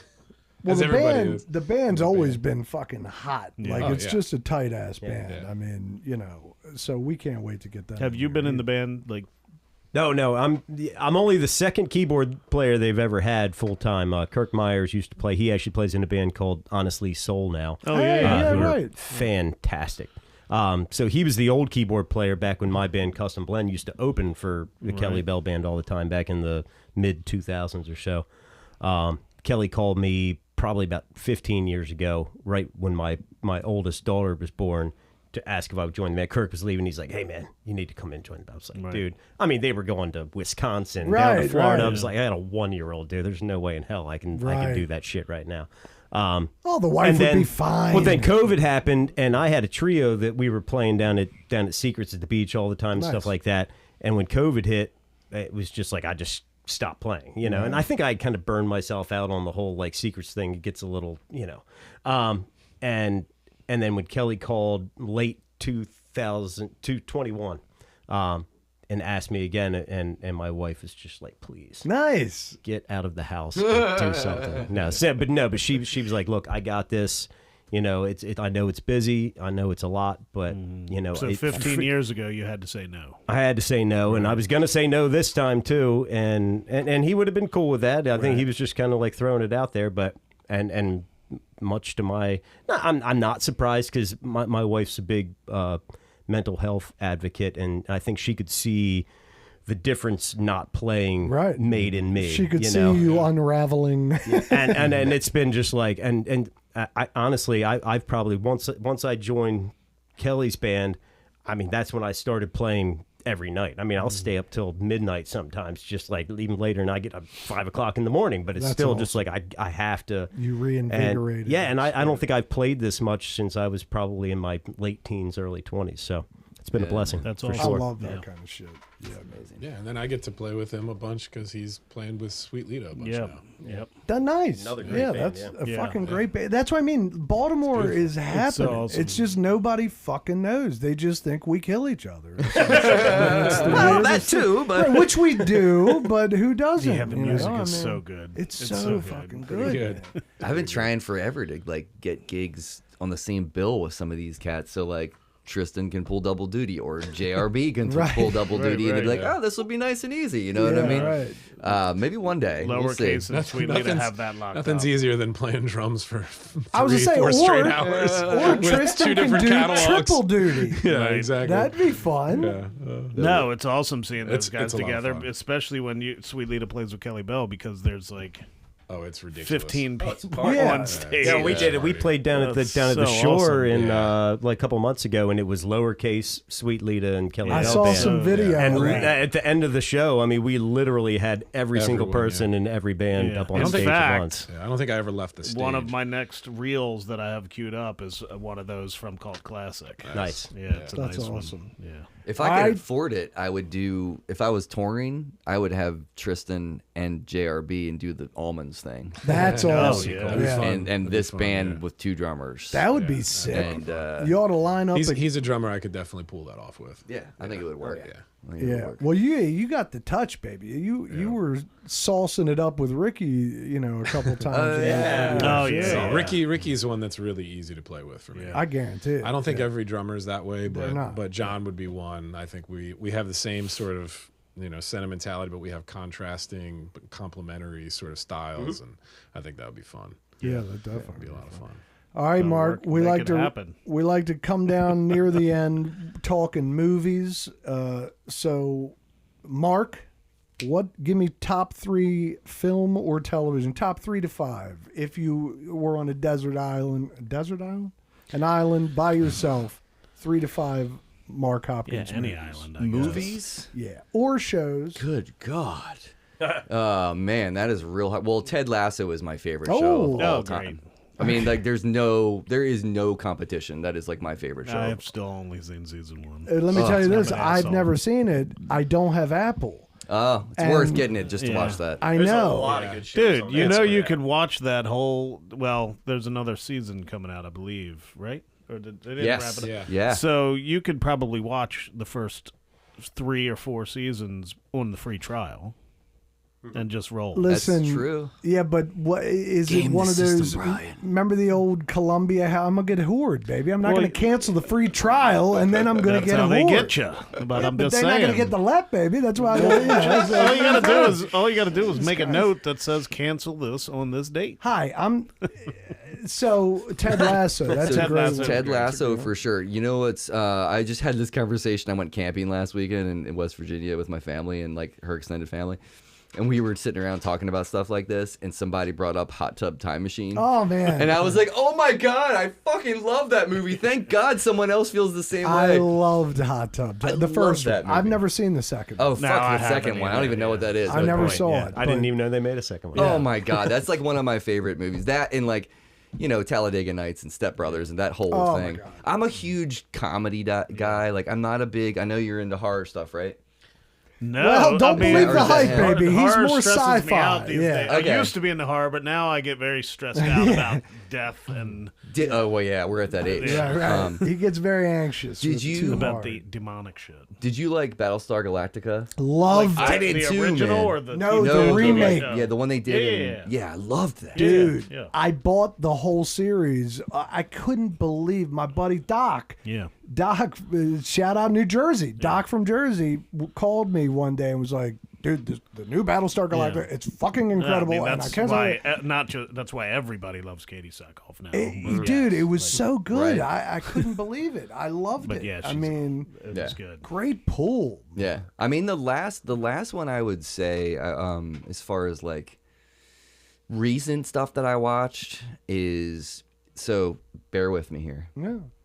There on HBO, there is a show called Superman and Lois. Mm-hmm. And the guy that plays Superman, I can't remember his last name. His first name's Tyler. Yeah. He is fucking amazing as Superman. Like, everybody's like, Henry Cavill, blah, blah, blah, this and that. I kind of wish that James Gunn would have pulled this dude from Superman and Lois and made him the Superman. Interesting. There's like, it could be campy at times because it was on the CW. Right. Right. Oh, Supernatural. That's another Yeah, fucking yeah, show don't I mind love. Campy. Supernatural. Doc told me about Supernatural. I haven't Fucking love watched that. it though. His wife loves that too, and we'll talk about that. And they're just like, all right, let them fucking talk about that. But yeah, dude, Superman and Lois. So good, dude. And like at the last episode, my daughter was like sitting in the room with me, and like I was watching the last episode, and totally lost my shit. Oh no! Cried like a fucking baby, dude. You're like, And, he loves her. My daughter came over and she's like, "Are you okay?" I'm like, "Yeah, I'm okay." Right. But like, yeah, that show, Dude, okay, so good. look, Check full that out. disclosure, I'm a Superman. Like, I love Superman and Batman, and so every iteration of Superman I've gobbled up. The only one I have yet to gobble up is Superman and Lois, not because of anything other than I'm just a bum, but you're the only. I haven't heard anything about it. Like, so you're saying it was good. Like, so good, yeah. so good. Because I never heard it was bad. I just have not, like, it came out, you know, I have a lot of shows. This is a lot of shit, but I'm excited now because, you know, anything Superman, I'm always in. I just watched Smallville, loved it. Which is the Lois one with and Cl- which is the one with Lois Dean and Cain? Clark. Yeah, that's Lois and Clark. So Lois and this Clark. and the one you're talking about is what? Superman Superman and and Lois. Lois. Right. Yeah. Right. Lois. Lois and Clark was in the 90s. How many configurations can Right. we make of Here, this? let me tee up. So this is what this show is about. This doesn't ruin anything, Okay, but yeah, like, go ahead. so Clark and Lois get married. She knows he's Superman. They have 2 kids. Oh, Oh, it's wow. based on the New 52. They find out one of them has powers. Oh, okay. That's all I'll say. That's fun. Yeah, Yeah. that's why I didn't know what to expect. Like I didn't know if they were going to retell what we already knew, or if they So that's good. there's a whole comic series called the New 52, which is DC before they did the DC Rebirth, All right. and it is about Lois and Clark and Lois having a family. Damn. Great. But I've never read them. I just know about them. But Right. it sounds like this series is kind of based on that comic. Probably. Because Doomsday is in it. Is Doomsday in 52? Yes. Okay. Then that makes sense. You know what I don't like? I'm a big comic book nerd, but more Marvel. Yeah. And did you ever read Superior Spider-Man? No. I don't know. So two comic storylines that I don't know why Marvel hasn't kind of like taken this by the reins, like we should do this, but I don't understand that with a lot. Yeah. Supreme, yeah. So that Spider-Man series, Superior Spider-Man, is basically Doc Ock he dies but puts his consciousness in Peter Parker. So like he's like, I'm gonna fucking like clean up New York and I'm gonna do all these things and use all this tech to do all this shit to like make it crime free and like, but Peter's trapped. He can't use his consciousness. So Doc Ock basically takes over Peter Parker and becomes Superior Spider-Man. So that's one thing. But he does good. He does good, but In a he's bad way. He's kind of like the Deadpool vigilante, Right, like okay.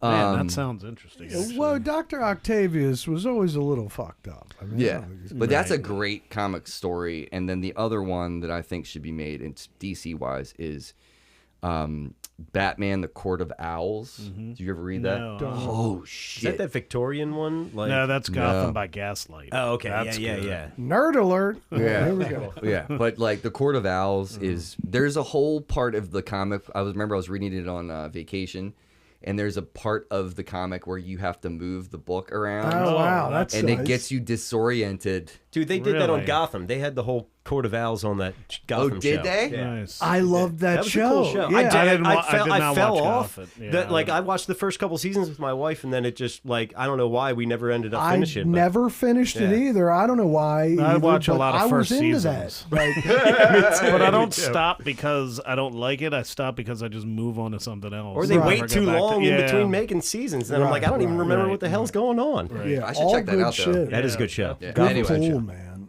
All right, that's a Tristan, good you're up. All right, just look at my previous episodes Right. for I knew my you were gonna answers say that, to yeah. these questions. No, I Jurassic. think Jurassic Park. Right. Still, we just went and saw it with the symphony, and it's Man. just. Da, da, Oh da, my da. god, Dude, dude! it's, you I know mean, what's wild? It's definitely been well over a year since you were in here, and you had just done it then. Too, Yeah, I think. we Oh, will shit. literally That's go right. anytime they Yeah, do that's it. awesome. It's such an incredible experience. I mean, Yeah. it's the like biggest orchestra they assemble. Yeah. One thing I noticed this time though, there's a lot of vibroslap on the soundtrack. Really? A lot. Like Really? I was like all the time. I was like. Like, whoa! Like, is the dude from Cake back there? Like, just rocking like John Steven McCrae? Tyler. Dude, it was Although awesome. He broke his. If you his. Yeah, his right. doesn't work. Yeah, That's a great awesome. one. That's Yeah, so that was a cool thing that I just realized. It's like the scene where the clever girl, that scene. Yeah, right. It's that scene. It's like Dude, it's I'm real gonna have quiet, to go back and watch it and now it's because like I think I can hear it. every time a camera thing, it's just like That was just a sound in the jungle, but it was actually a Yeah, it vibra was a slap. vibra all slap. That's along. awesome. It's all John Williams. Yeah, that's Who knew? awesome. Yeah, so that one is still undefeated for me. Yeah. I'll never. I don't know. I if mean, you anything can will say be that better than every time you're here. It's so good. I will say I just watched the TV show Adolescence. I heard about that. Holy shit! I know. That is like, I mean, it was insanely emotional. It's 4 episodes.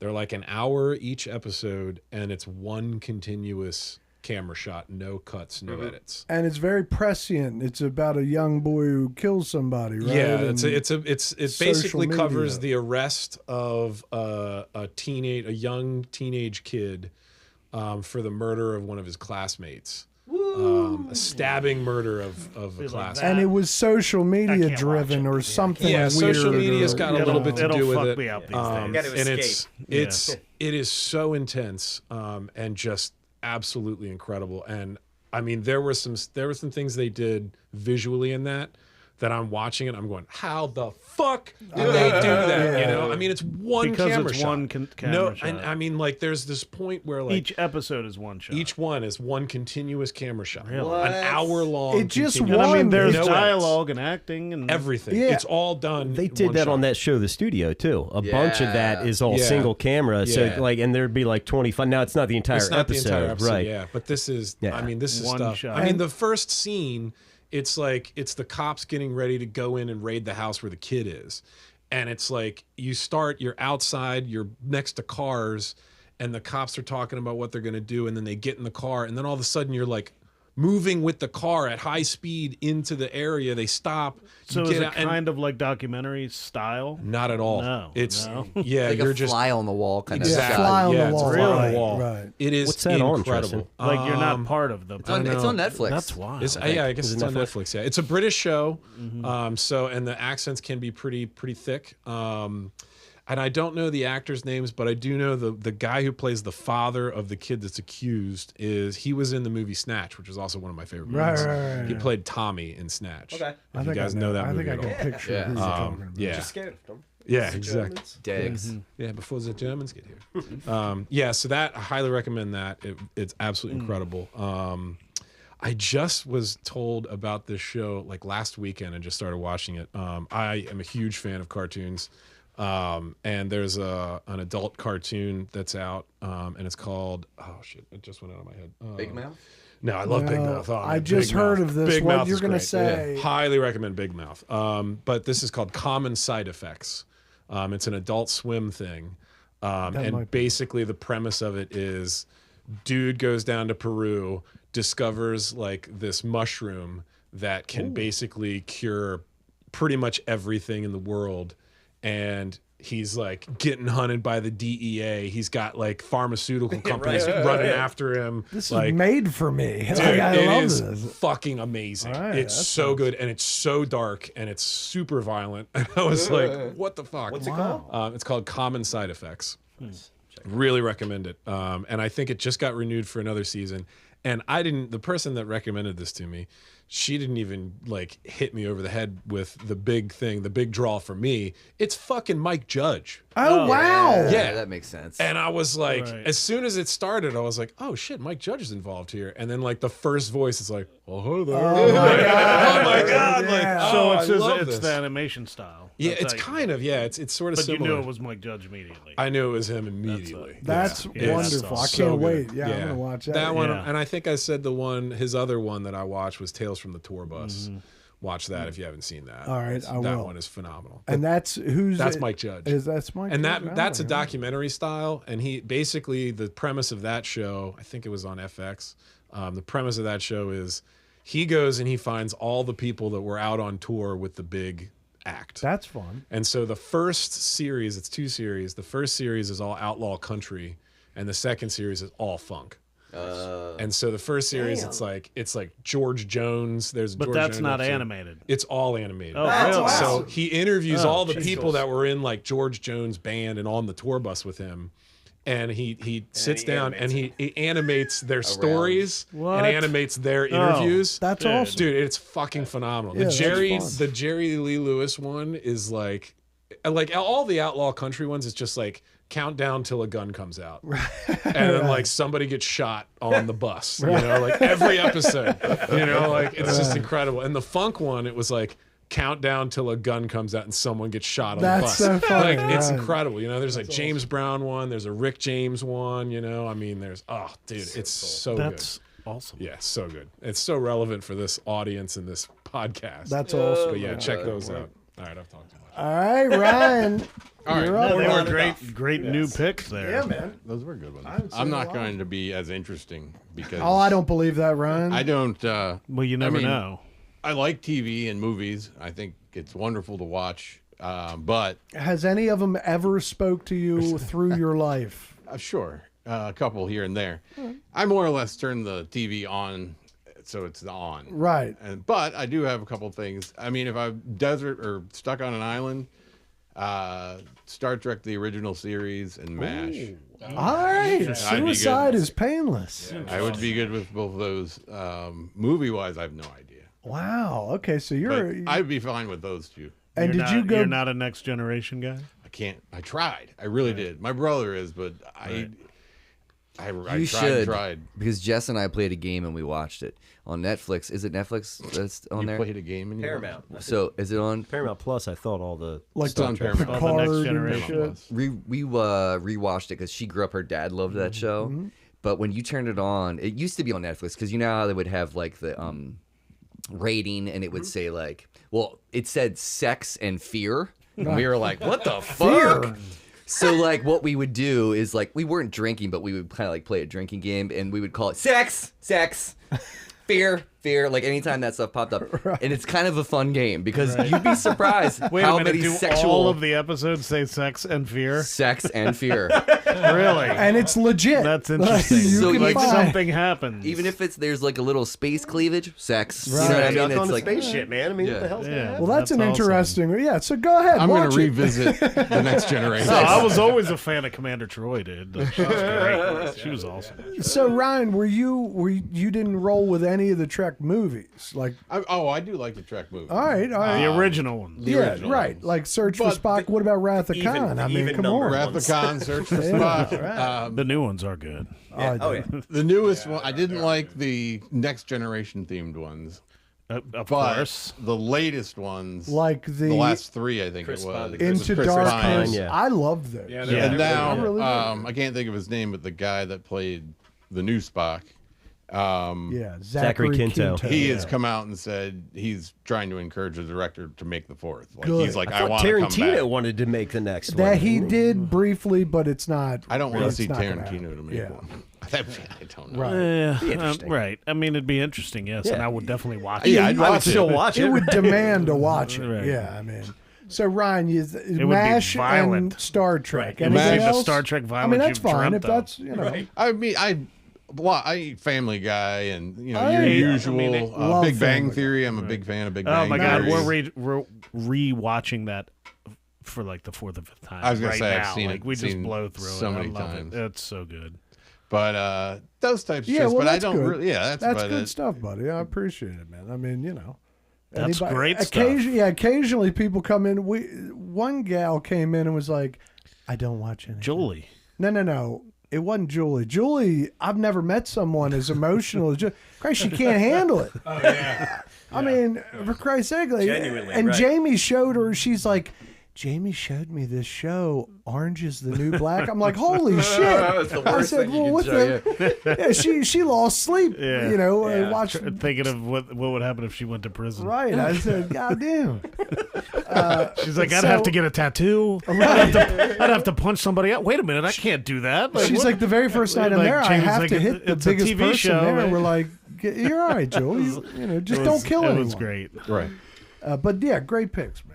Thank All you. right, John. Dude, Let's yeah, go. This is tough to follow up. I've always been. I mean, the classic comfort foods like Empire Strikes Back. I could never not watch if it's on. I was a huge big sci-fi. I would say. some fantasy in there too. Like, but like when Lost was on, like that was like the only television show that I ever made sure I either was sitting in front of a television when it was on because you had to, right? Yeah. Let's hover there for a second because that was like the beginning of the internet. Like that was my first experience with like people like theorizing in chat rooms and just like, what the hell do you think's going on? And I get that, like, for some people, the end of it was a little bit of a letdown. I happen to love it myself. I disagree. I loved it. I loved it. I thought it was a great ending. I was like, I like that whole Hitchcockian, like, you know, whatever you want to make of it. Like, people were like, I need answers. Well, this is my thing, is keep in mind, like how the fuck, there is no, like, in my head, it worked out just what I thought, the way I thought it was going to be. I thought it was, and it did kind of end the way everybody thought it was. That's what I mean, and everybody was like pissed off about it. Like wanted there to be more. Like, well, what about this? And what about that? Like, look, guys, like the guy's got to make a Star Wars movie. Like, leave him alone. He needs to write this shit up. Come on, dude. I'm so happy you said Lost. Doc and I love Lost. Oh, I have like the pyramid, the box set that's like the Dharma pyramid. I look for it now. It's like $1,000 or some shit. Because seriously, yes. Because I have no way to play that thing, so I might as well. I'm looking for it. Well, yeah, we'll talk. Kenny was a big Lost fan because that's who I'd like talk to about it whenever we watched it. It was nuts. Because I always watched it by myself when I had my apartment, and I'd just watch it by myself. I didn't watch it, but people got together in groups back then and watched it was wild. It was a juggernaut. It was so original, and it just brought back, like you said, the whole excitement of television. Every week, you're like, "What the fuck?" And have you rewatched it? So actually, my wife and I, when I still had, I think we had like the PlayStation. It was like whatever the last PlayStation I had was that could actually play a DVD or a Blu-ray. Yeah. We watched the first season, and it was just so cumbersome to actually watch something via the physical medium like that. You got to get up and like change the disc. Right. It's like, Evolution. That was only like 4 episodes on a disc. I mean, it was like 24 discs or some crazy shit like that. You know, I was like, I can't do this. That's so funny. And then it was going to be on Netflix. Sell out piece of shit. I know. Hey, I listen to Spotify too. I'm sorry. I can't help it. I might as well be the. They got lossless now. Right. Hey, but Apple TV, I'm telling you, like, as far as like, because sci-fi, dude, Apple TV has some of the most like highbrow sci-fi you could think of. They have this Silo.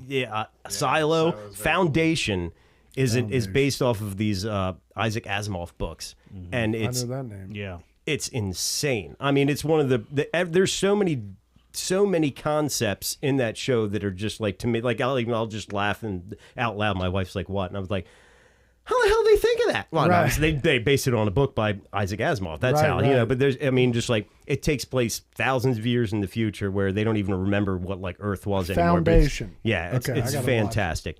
There's a lot of good shows on Apple TV.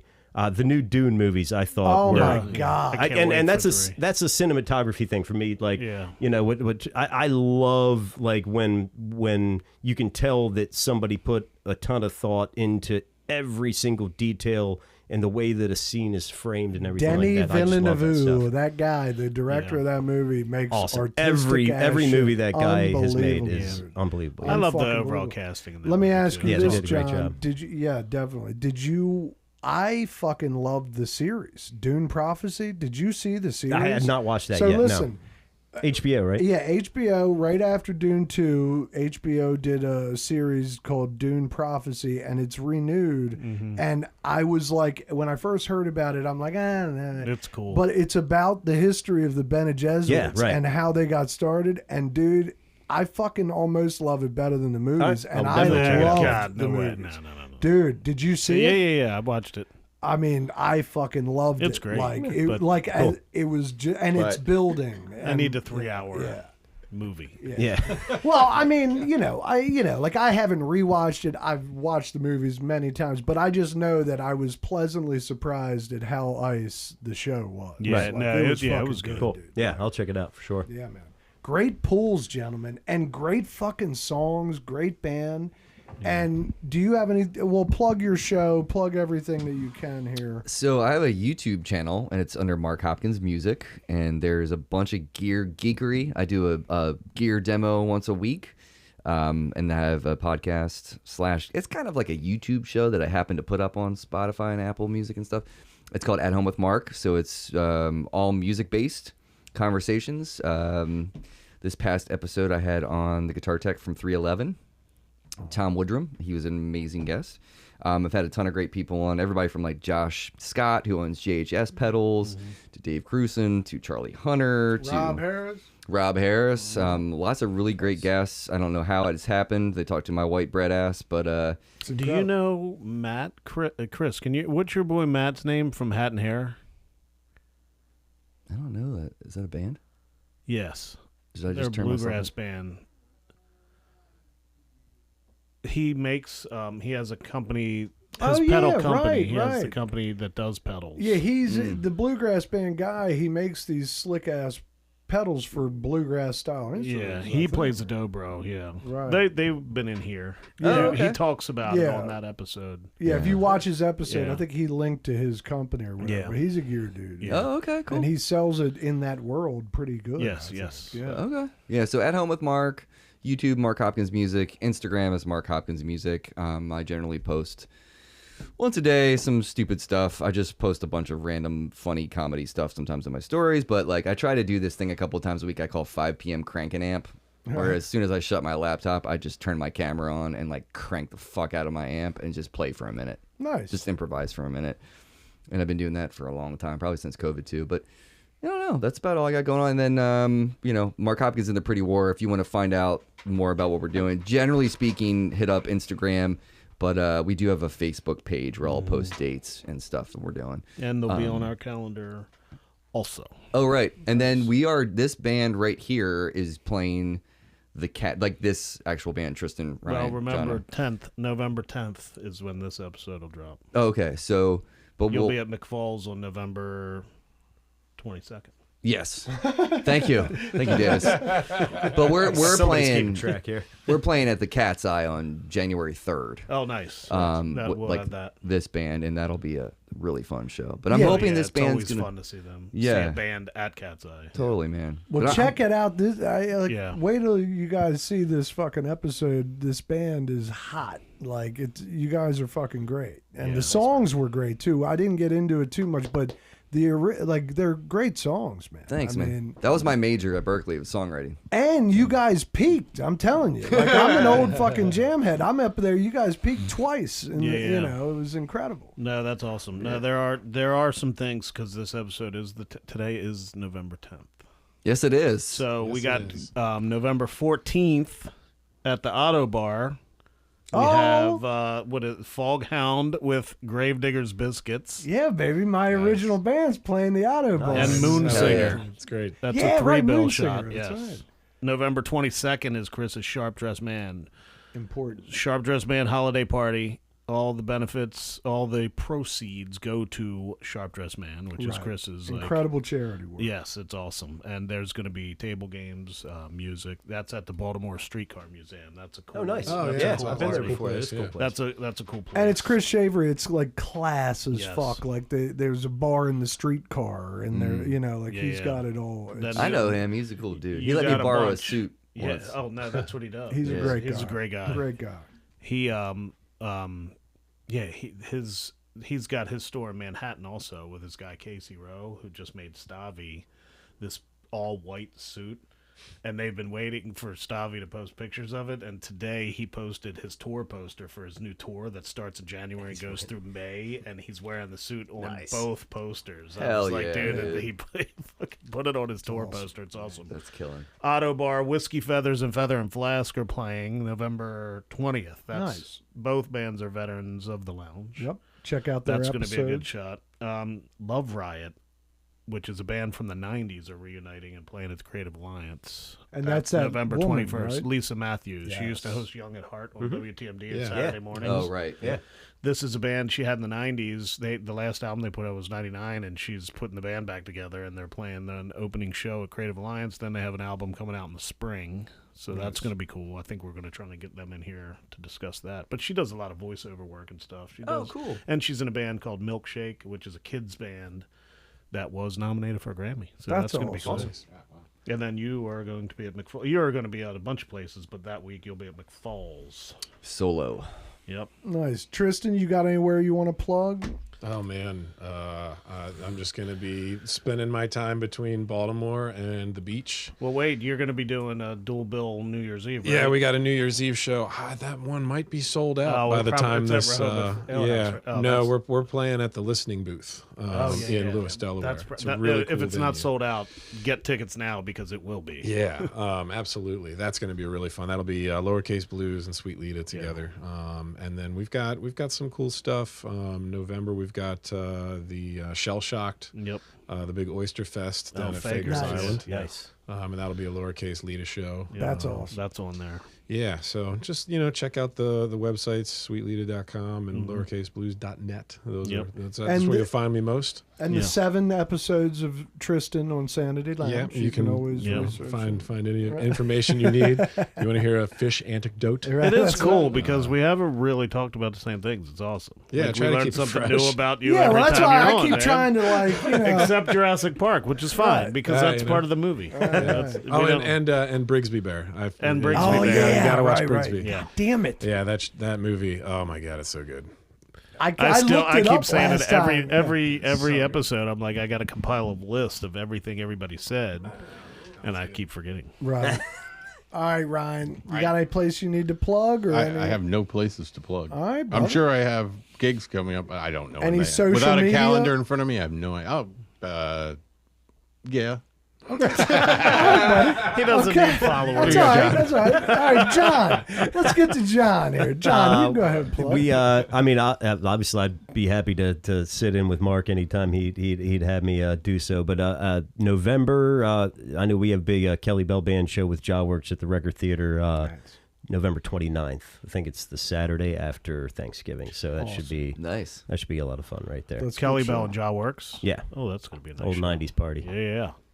2000. November Jawworks, 29th. they've been around. We just played with them last weekend out in Yeah. West Virginia. And it was a They're blast. so fucking yeah. tight. So much fun. A lot I of mean, fun. just a great band. Like, You know who's going to be there? Christy. oh yeah, Christy Harrison. Oh my God, yeah, my friend Christy Harrison. I guarantee you probably know her. Yeah. Like, Maybe so. she's got tattoos all up her legs. She's always at Secrets. Like, she's married now, but she's been in the game, and she's a Jawworks. Every time Jawworks plays Secrets, she's like on stage with them. Yeah. It's like she's not in the band, Right. You know, but they know her. So. Yeah. But all right, guys. Well, this has been incredible. Yeah. Mark, I really appreciate what you do. The show is phenomenal. I mean, I've listened to a couple episodes because I'm a bum, but production-wise, it's phenomenal, and your gift for gab is awesome. Oh, thank Yeah, you. it's I very appreciate natural. that. It's good stuff. Thank you guys for having us. I mean, it's an honor to be here, and like again, thank you guys for playing some music with me and Great. Yeah. making music. And Thanks for existing. Yeah, man. Thank All you. right. I love listening to great music. Stay sane, Baltimore. Awesome.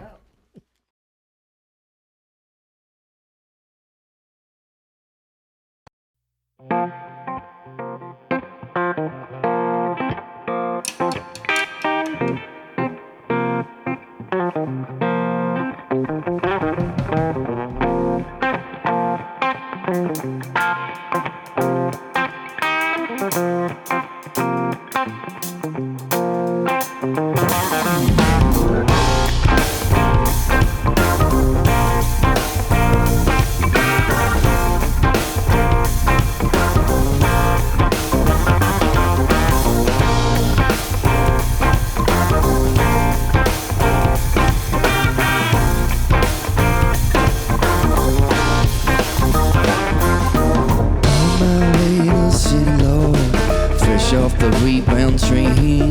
Gonna cloud my brain with whiskey, celebrate with cold champagne.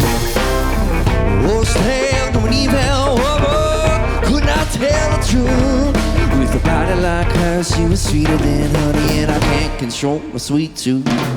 Through the crowd, catch my eye, yeah.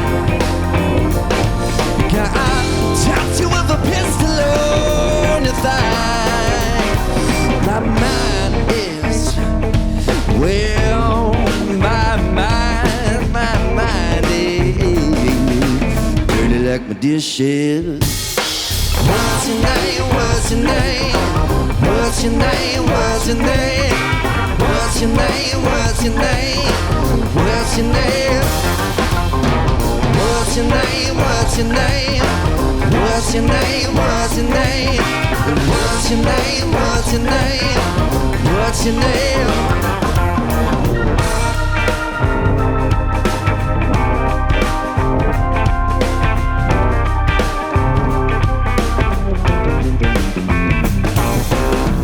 My way to the center of a stage for a front row seat of bliss.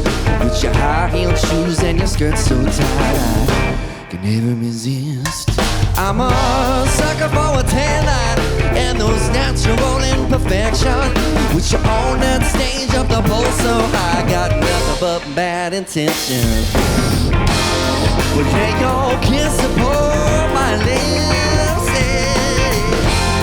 You didn't even ask for tips. Where your love is. Where your love is. Dirty like my dishes. What's your name? What's your name? What's your name? What's your name? What's your name? What's your name? What's your name? What's your name? What's your name? What's your name? What's your name? What's your name? What's your name? What's your name?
boyfriend, girl.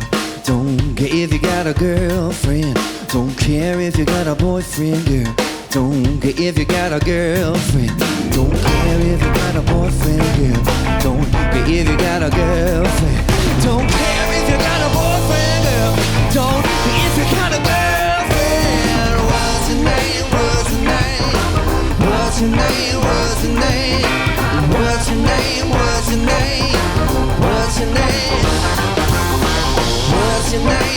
What's your name? What's your name? What's your name? What's your name? What's your name? What's your name?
Place, my back against the wall, my head full of hurt and alcohol.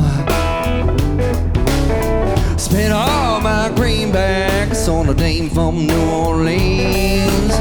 She burned just like whiskey in a barrel full of gasoline. I'm tired, trying to make two wrongs right. Sweetheart, if you can't relate, gotta get you, girl, yeah, from New Orleans.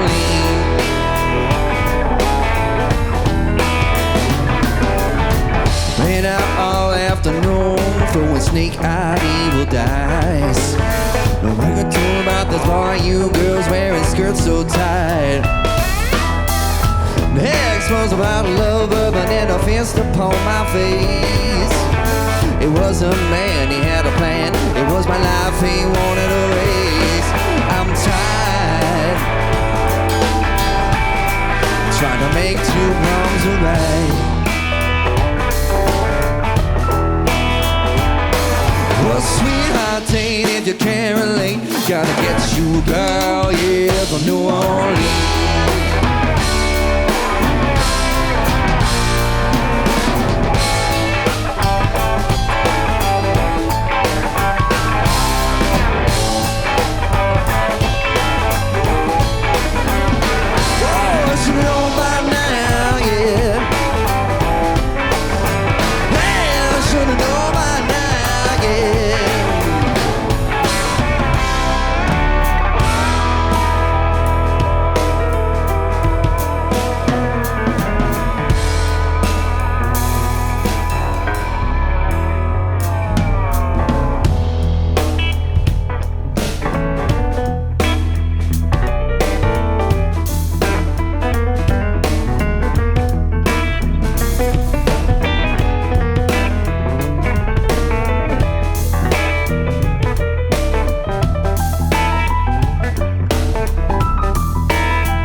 and my head cracked open like pistachios on the floor. I really thought she was an angel surfing on the bayou, swinging on a star. I think twice before I get the inclination on vacation in a French Quarter bar. I'm tired. I'll make 2 hours a ride.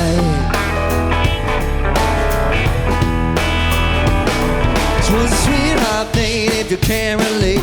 Gotta get you, girl, yeah, from New Orleans. From New Orleans. From New Orleans. From New Orleans.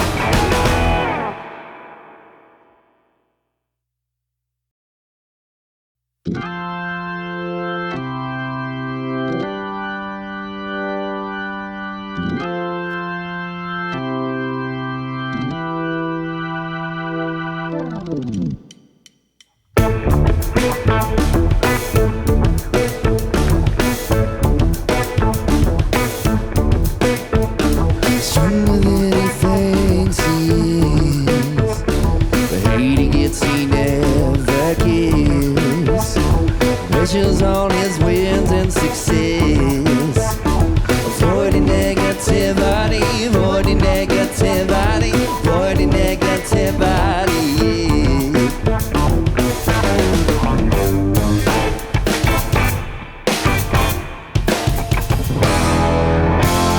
With the arms of all his enemies, it's a place that he calls home.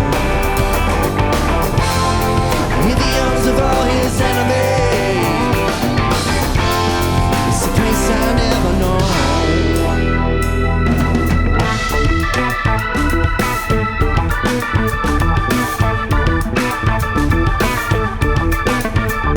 Down a place and down the stairs, living this apartment for years. For all the daily noise and fears, she lets it in and lets it go, lets it in and lets it go, lets it in and sets herself free.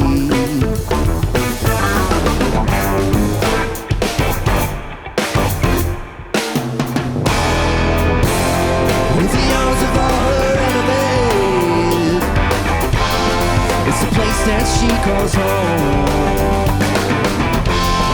With the arms of all her enemies, it's a place I never know. Oh, eyes on the prize, living your life without the pain of insecurity. Stop killing your joy and play a part in all your victory.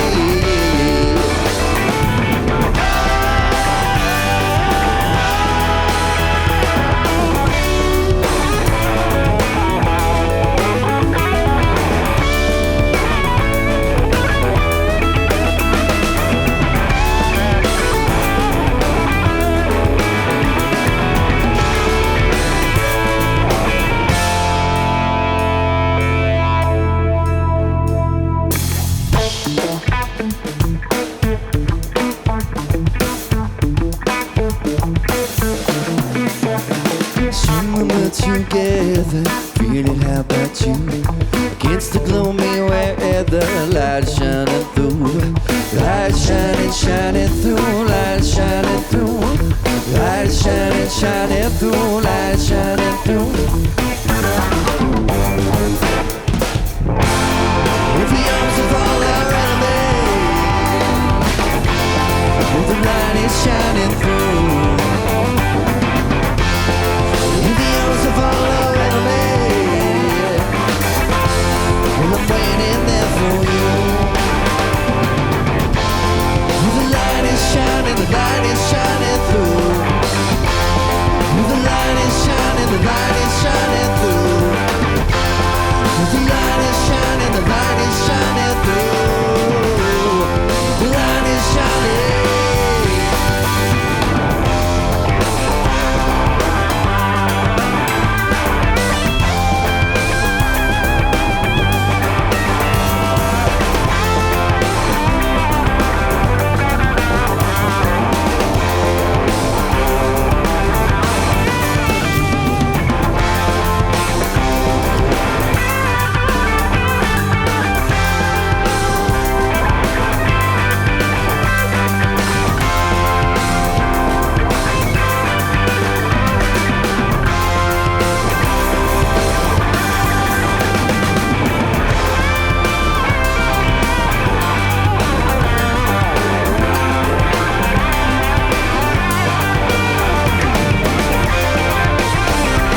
tell me how. I'm tired of living this way, breaking my heart every day. I'm tired of watching your lies ensue. I'm tired of waiting on, tired of waiting on you, waiting on you.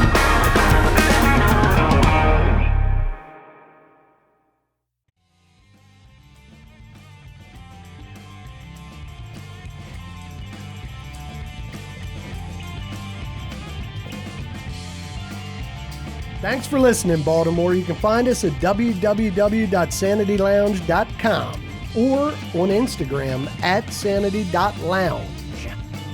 Keep listening and subscribe.